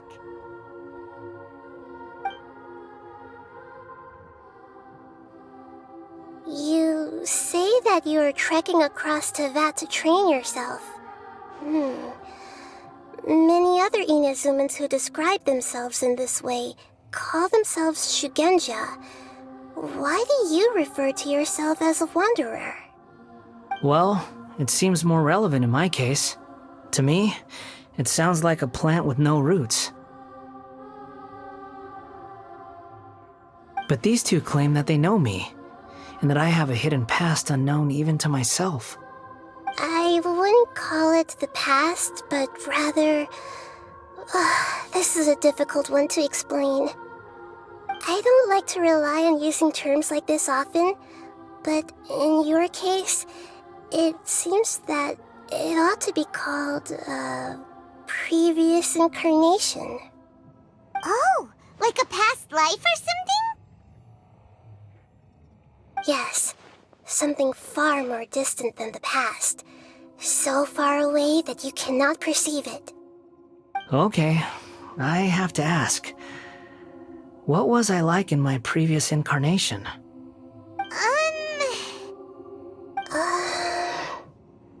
Oh, okay. I see. You want to tell me, but you can't bring yourselves to say it. Looks like I didn't have the most wonderful existence in my previous incarnation. If it's that difficult to talk about, I have no doubt it will be just as difficult to hear. But I'll be able to handle it. Please, tell me the truth. Is truth something you care a lot about? Yes. Then I'll be straight with you.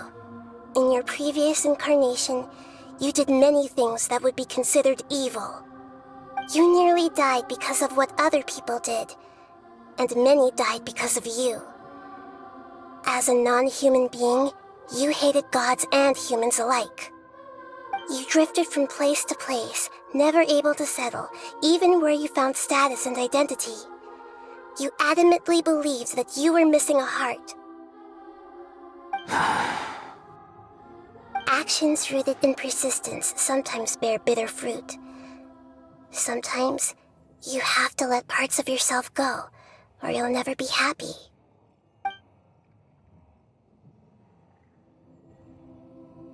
I gave everything I had, but it barely changed history at all.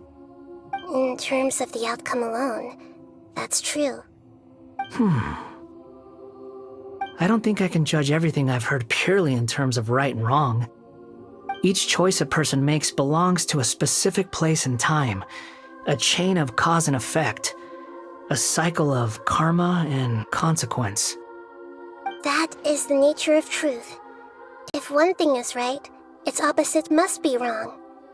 And yet, dichotomies like this are not enough to explain the world in all of its complexity. It seems like my previous incarnation wasn't the most likable individual.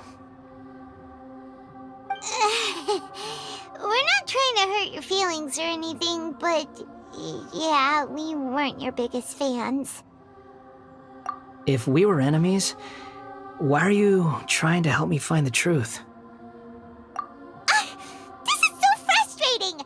This guy's supposed to be our arch enemy, but now he's just some random stranger we met on the street! He's got so much to answer for, but we can't make him talk because he doesn't remember anything. What a weird situation. Lesser Lord Kusanali, as the God of Wisdom, I trust that everything you told me must be true. Yes, it's all true. I can even show you the memories themselves, if you're willing. Please, I want to see them for myself. I want to experience my own transgressions. Even though it will cause your present self great mental anguish? I'm just a puppet, with no heart and no name. There is nothing in this world for me to cling to fill the void within me. Except maybe these sins that can never be undone. Very well. As you wish. Wait, shouldn't we go with him? This one's kind of on us for bringing him here. Don't worry. Whatever danger I might face, it's my burden to bear. Traveler, could I ask you to supervise him on my behalf? Oh, good point. Given your, unique situation, we'd better keep an eye on you. Understood. Thank you. Now, prepare yourselves, everyone.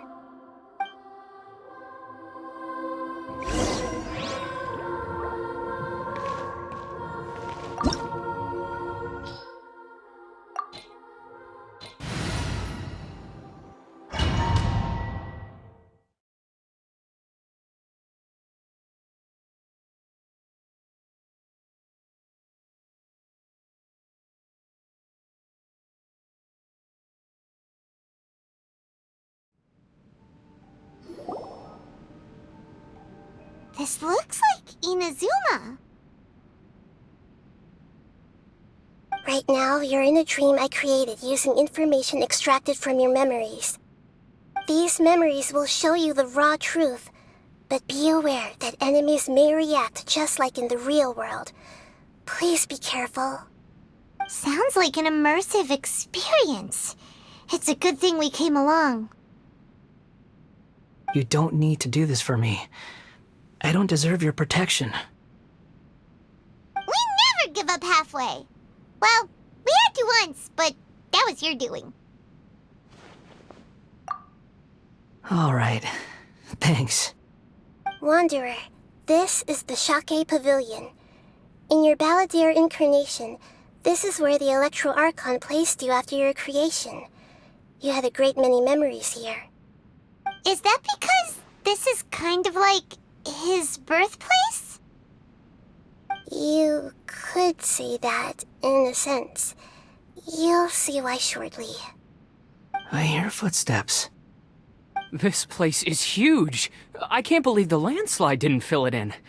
I wonder who built it. The Crystal Marrow Miners? No, there's no way.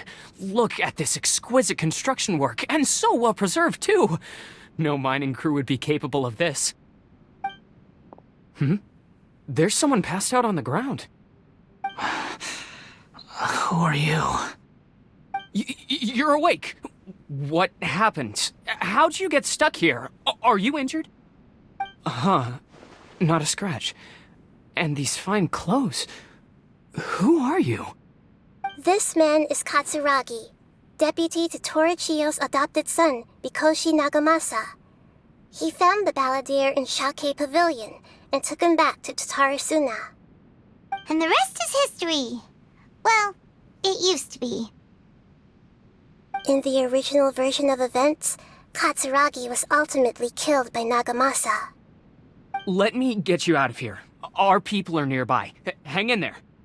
During the Tatarasuna incident, Niwa was murdered by the doctor disguised as a mechanic. The balladeer, then known as the Kabukimono, disappeared not long after. As the second in command at Tatarasuna, responsibility for what had happened fell to Mikoshi Nagamasa. But Katsuragi had sworn lifelong loyalty to Nagamasa after the latter had once saved his life. At Katsuragi's insistence, Nagamasa killed him to put an end to the Tatarasuna incident.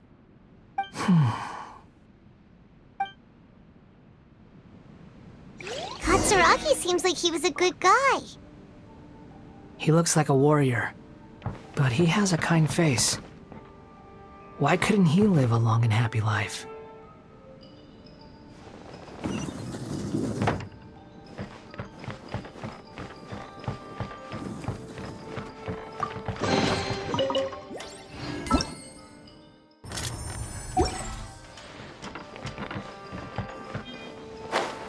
Nagamasa, I found this young guy in a cave sealed off by a landslide. He doesn't remember his name.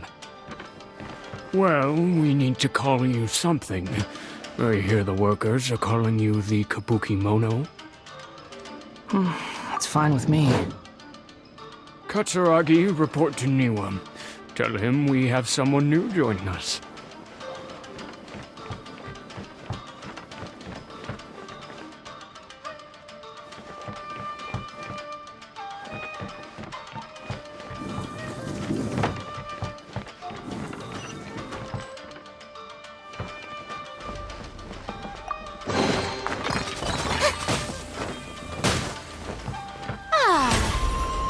The show begins!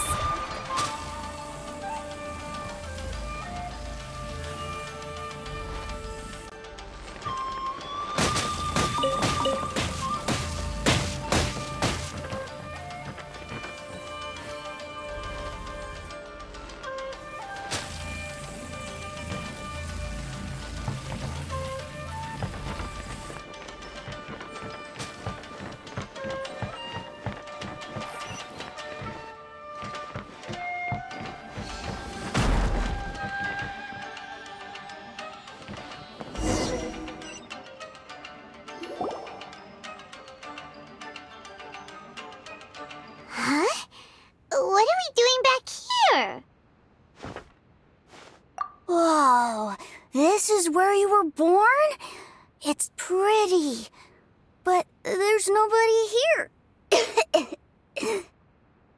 I was abandoned, like you. I lived here for a while at first, but there's nothing for us here. We can't stay. Okay. I heard my mom and dad used to make swords, but the factory manager died, and then my dad got sick.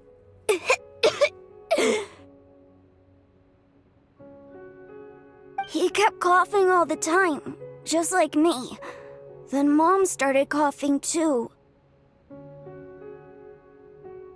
But you can't. You promised me. Yup, we're family now. We're gonna be together forever and ever. This child didn't have a name. Or rather, the balladeer didn't know what to call him.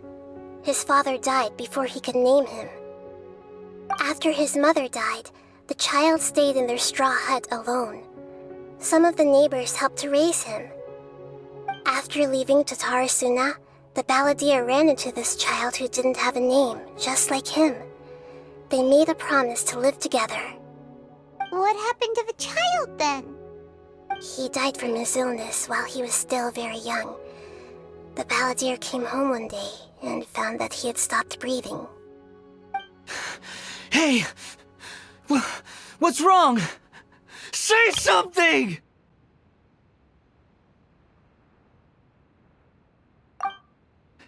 You promised me we could be family! You're no different from Niwa and all the others.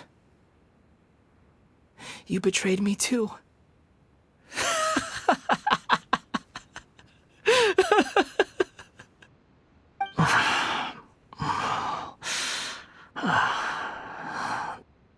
The voices have gone. It looks like the memory ends here. Let's keep going.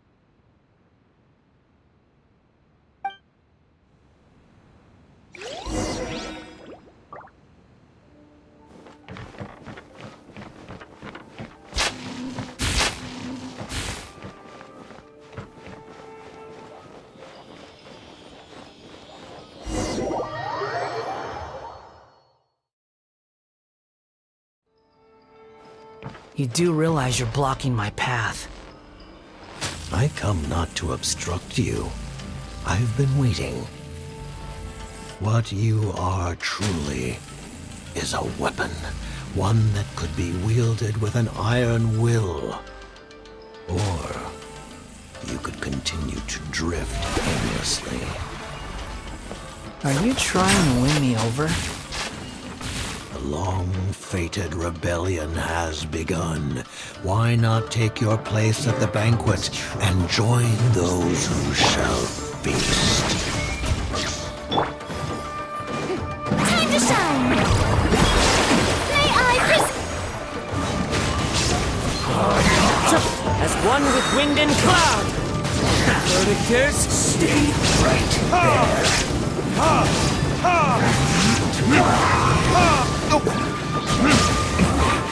This isn't good. Must counterattack! Illusion shattered!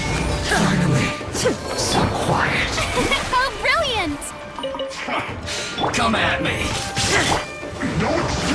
Run with nature! Run! Well...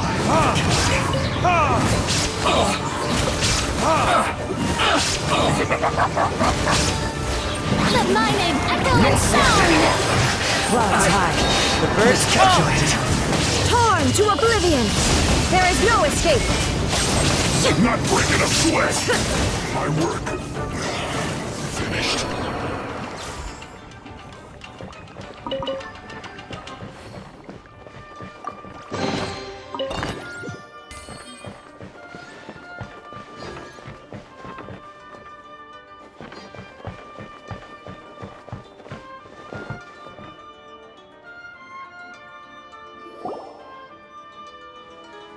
This place is dark.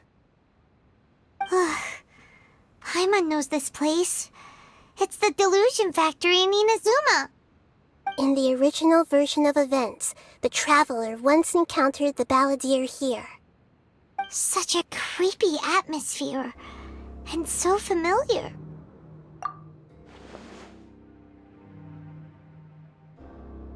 Hey, look over there! Well, well, my fair lady. Is this rundown factory and these incompetent fools all for me? Wow. You shouldn't have. Huh. What do you have to gain from belittling your subordinates? You might not want to admit it, but you are a part of this plan. Perhaps you find fighting in the Abyss to be a more meaningful use of your time? Oh, but of course, even this pales in comparison to being experimented on by the Doctor. What a sharp tongue you have. Funny how negotiating never seems to be your strong suit. For the task ahead, I suggest you keep your true feelings to yourself. Save your breath. I know what I have to do. I'm sure you think so, but I still think you need to hear it. Don't start thinking you're invincible, and don't let your emotions get in the way. Surely you're not worried about me. I just can't have you getting in my way. You and Child never failed to find ways to complicate things. I'm merely lighting a little fire in this chaotic nation. But you, being tossed out like trash, must make you want to destroy it completely. Do you remember the last time you were here? That was a lot of swordsmiths you killed. I'm sure the descendants of the Raiden Gokaden are still suffering the consequences now. Look at you. Oh, don't get so sentimental. Now, give that poor little tongue of yours a rest and stop pretending like you're above everyone else. Bye then. See you at the victory feast. Poor little tongue? She's playing with fire talking to me like that. Who does she think she is? Forget it. Someone might find me here any minute now. I should prepare to give them a warm welcome.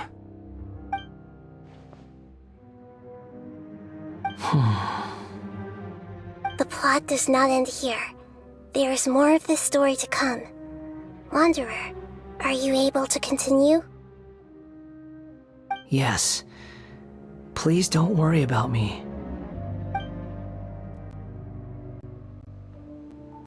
Why are you staring at me in silence? Can't you think of a nicer way to express yourself? I'm under no obligation to be nice to you. Besides, I thought nothing mattered to you except results and your own interests. Isn't that right, witch? Muddle-headed puppet.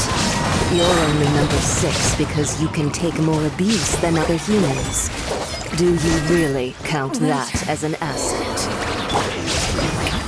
You're about as much fun to be around as a raging inferno. But before we murder each other, it'd be best if we finish our duties. Retribution!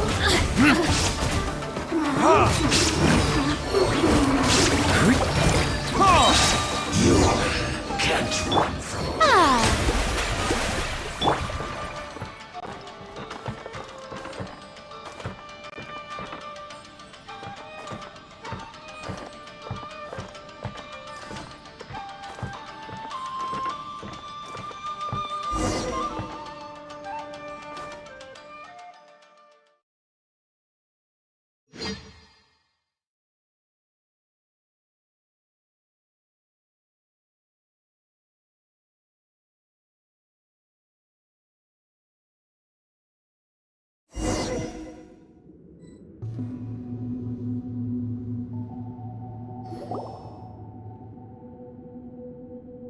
Looks like we have arrived in Sumeru.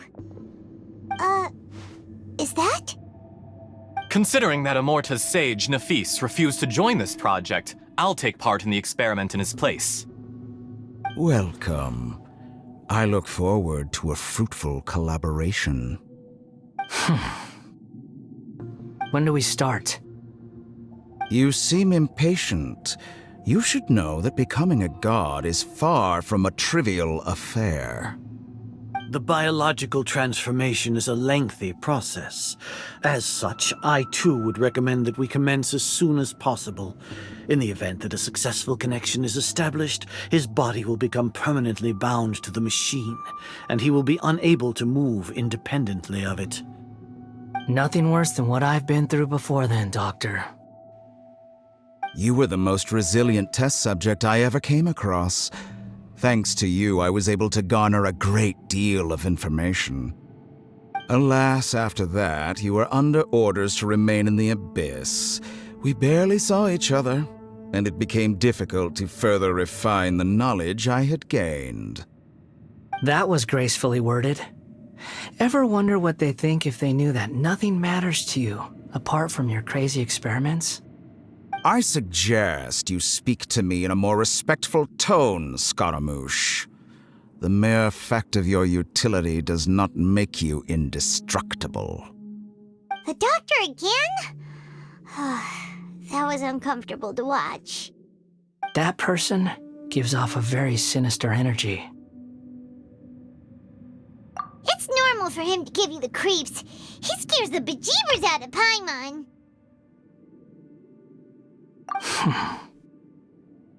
Let's move on.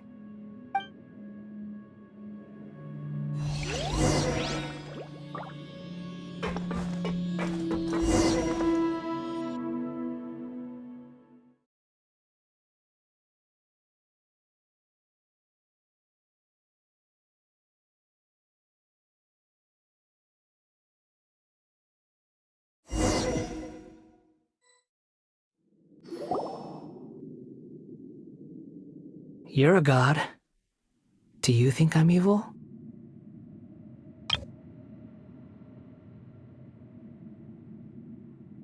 If you accept that he is you, just as you are you, then yes, you are evil. In your eyes, are there any differences between humans and puppets? Do you think there are any differences between your present self and your previous and future incarnations? If not, then what are the differences between humans and puppets?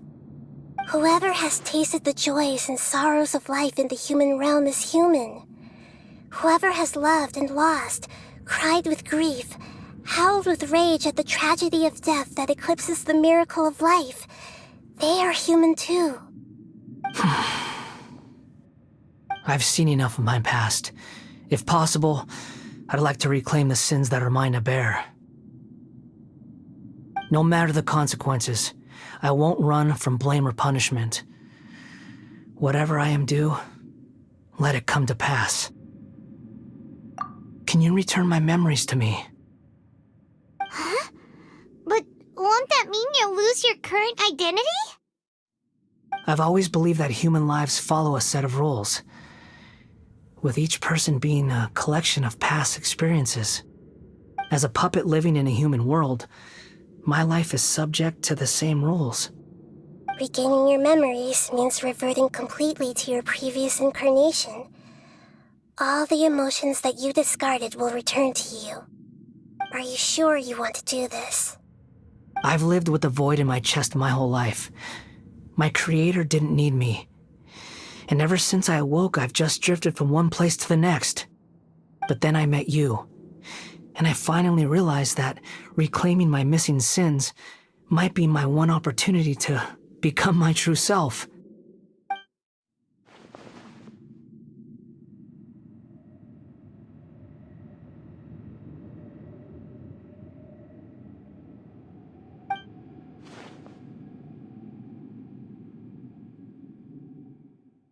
I've always felt I have an innate tendency to yearn for something more, in a way that goes deeper than for most people. But for all my soul-searching as a Shugenja, I've never fully understood it. Looking at it now, it seems that I brought this curse upon myself. So I beg you, grant me this opportunity to gain a purpose, to change my destiny, and end my wandering. Very well. Since your mind is made up, I will return to you that which is yours.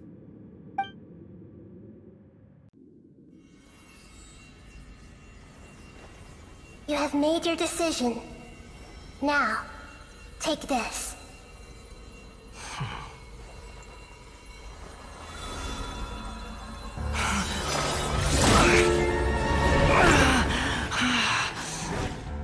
Set him free. A puppet? What's he doing here? You're a human as far as I'm concerned.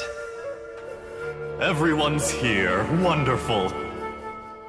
What a fine blade. Nagamasa will be thrilled.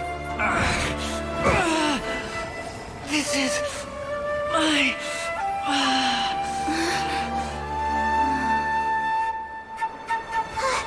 Is he alright?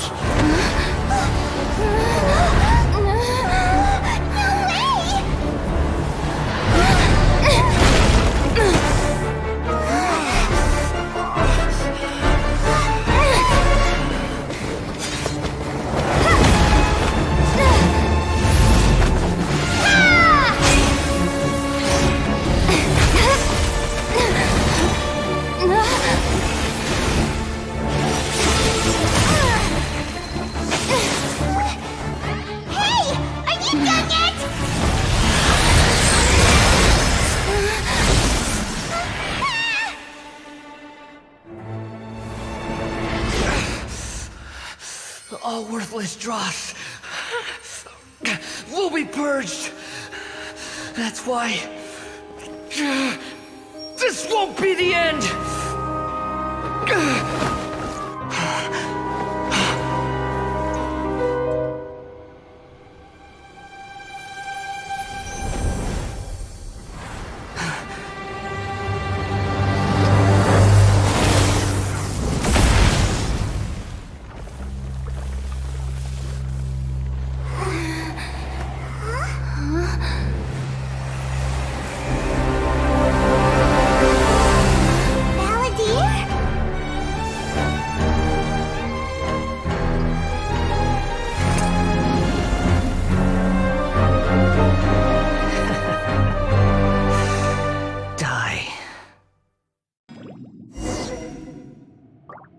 This is trying my patience. Have you got all your memories back now? Have you got any more stupid questions? Insignificant past! Behold! That's far enough! Search for it! Churn!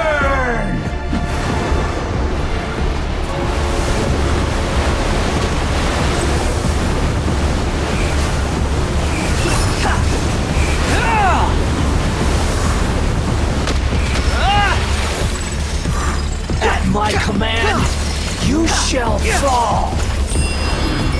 Quick fall into the Squall and Fury!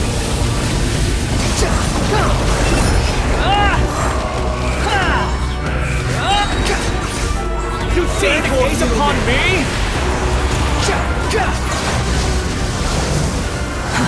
Too slow. Behold!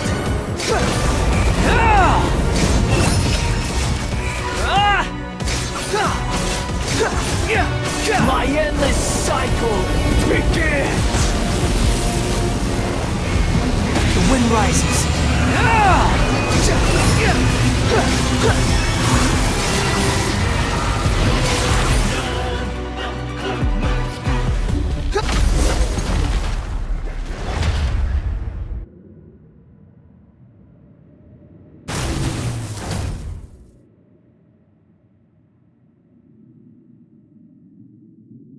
Imbecile!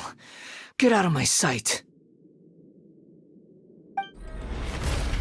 It disappeared. Did we win? What did you expect? I'd never lose to that. There's the tone of voice again. You're definitely back to your old self. Wait, but it was you inside that thing too! What have you got to be smug about? Sorry. I'm harsh on myself and everyone else. Just the way I am. You sound like you're concerned about me. But don't worry. Thanks to you, even if I didn't change a thing, at least I now know the truth. The memory recovery seems to have been a success. This dream has served its purpose. Come on. Let's continue this outside.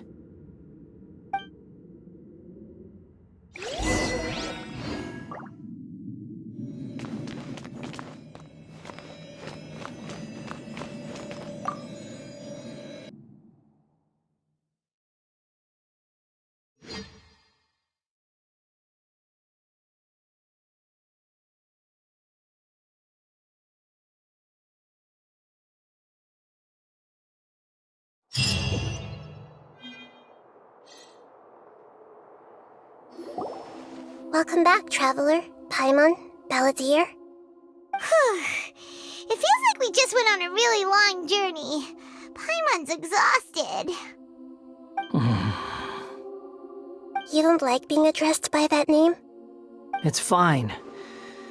But I was just thinking, I should probably change it. After learning about everything the doctor did, there's no way I can carry on using a name connected to him. I'm not planning on returning to the Fatui, and they wouldn't take me back anyway.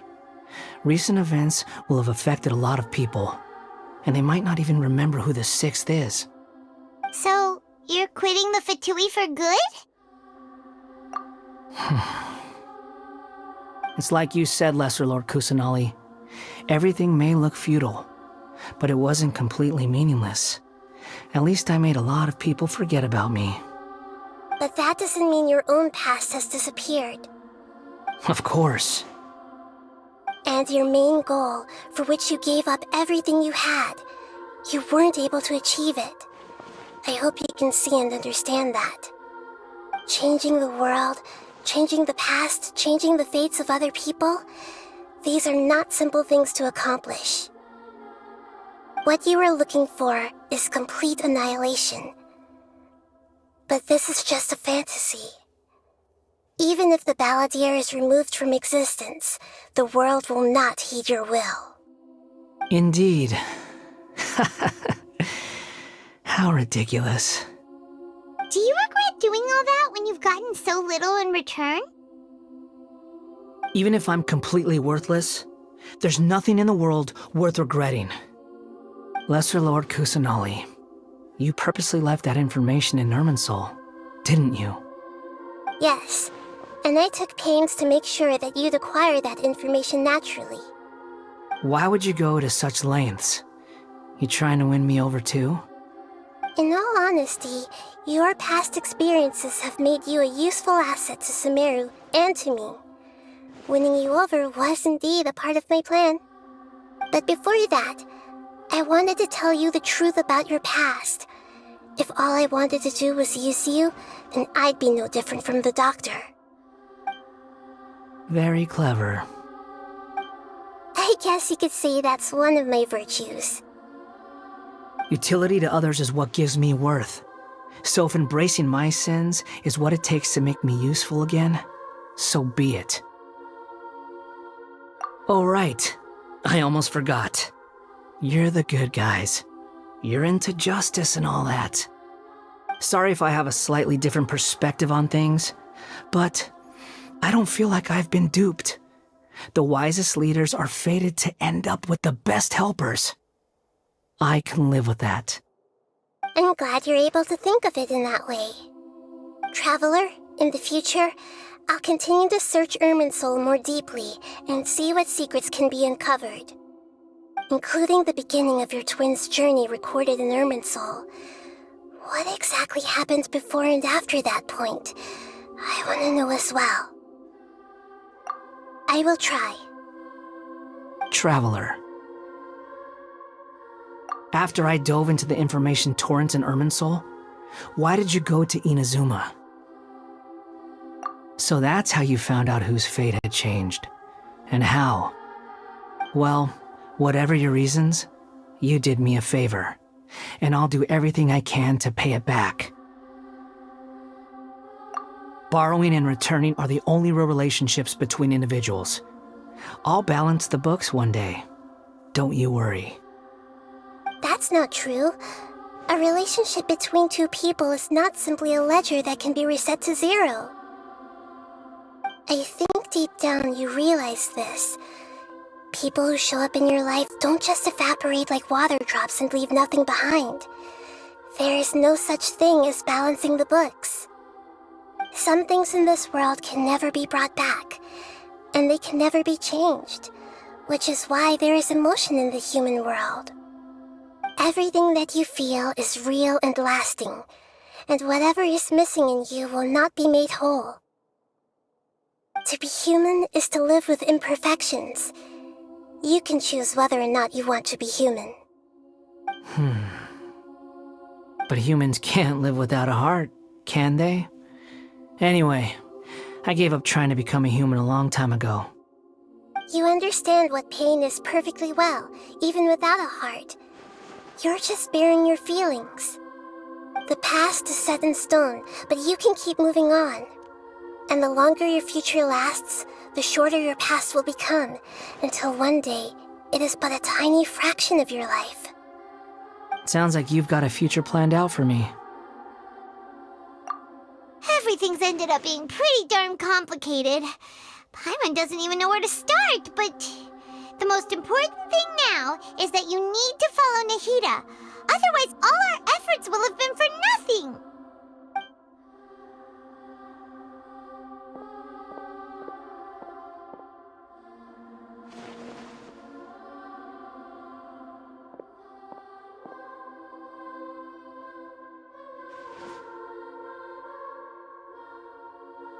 Then I guess I'll be helping you from behind the scenes from now on. I'm glad that you've accepted our proposal. Why don't you choose a new name to celebrate? Ooh! Paimon wants to pick an ugly nickname for you, too! Why? Because Paimon still doesn't like you that much. Then I hope we don't see much of each other in the future. A name is life's first gift.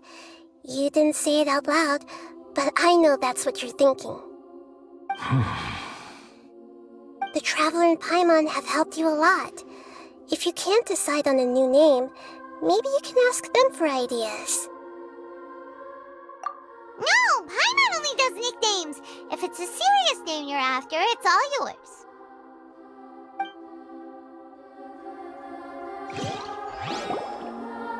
Have you got anything?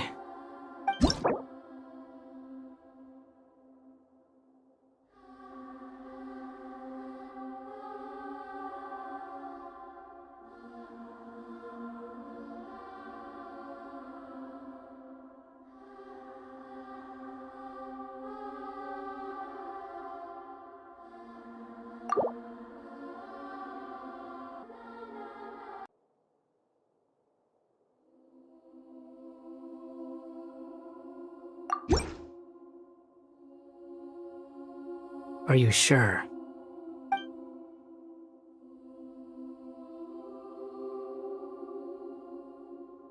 Oh, alright. If you say so.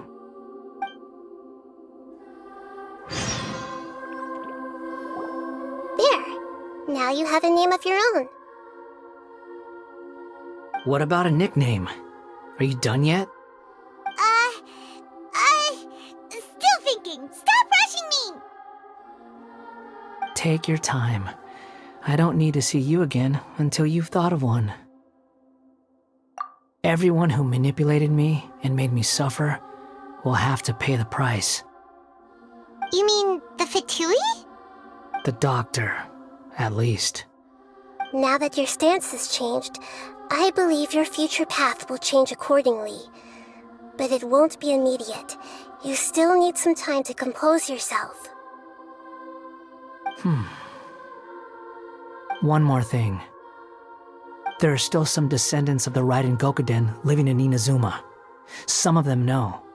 Well, they ought to know about the connection between Raiden Gokuden and myself.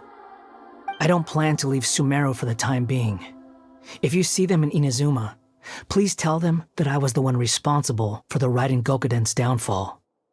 Even though the events have been erased from the world, they still deserve to know the truth. I see. That is up to you. Huh? But if we do that, then... It's fine. Let them stab their blades into my chest if they so desire. Maybe that's how it always should have been.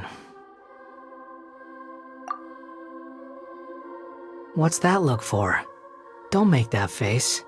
I know what I'm doing. That day will come.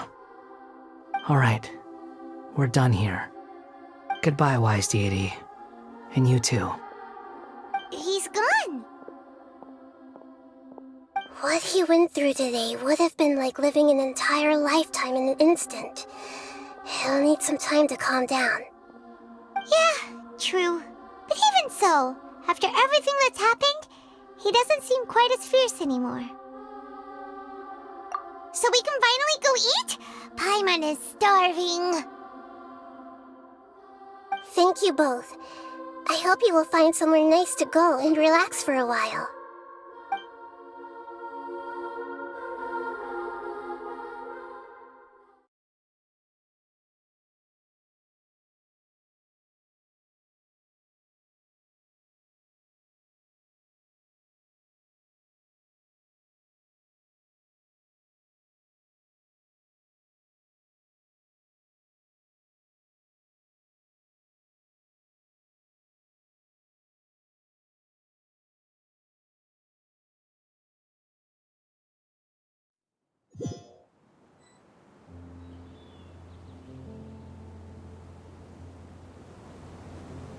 I've got it!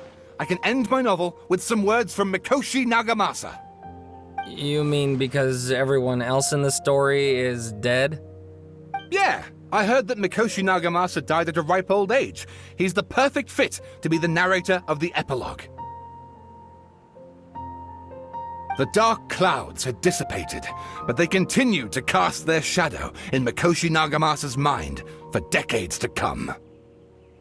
Then, one night, as an old man, he had a dream. On the night when that prized blade, the Daitatara Nagamasa, was forged, the people rejoiced, and there was painting, dancing, and drinking. All these expressions of joy melted down in the furnace fire and turned into red clouds that rallied around the final sunrise that Mikoshi Nagamasa saw in his lifetime. Life is a story too long to be told, a journey that you must walk to behold.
It's about time we had a break. As soon as you stop, all the tiredness and hunger comes rushing back. Wow, great! Huh? Look at the vase. Did someone break it while they were cleaning the room or something? Like, Paimon doesn't remember there being a cleaner.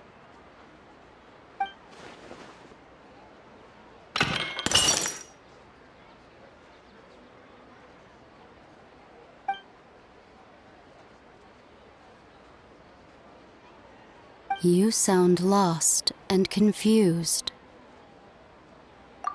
I know why you are troubled. Any who knew of this would find their mind overwhelmed. Huh?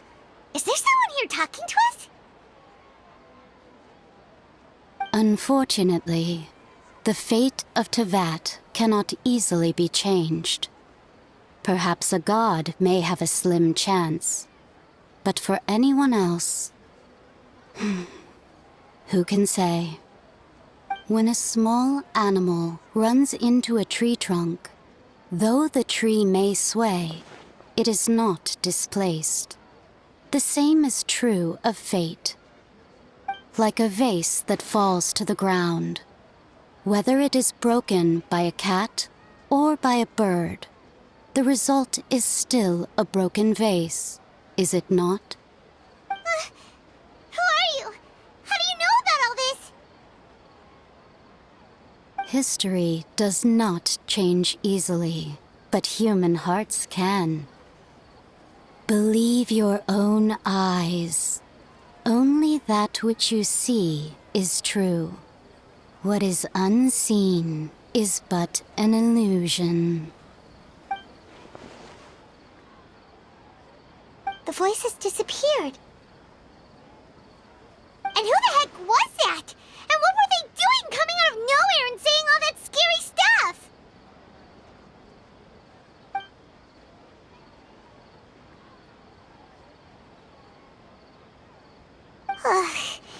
Anyway, that face is still lying there broken on the ground.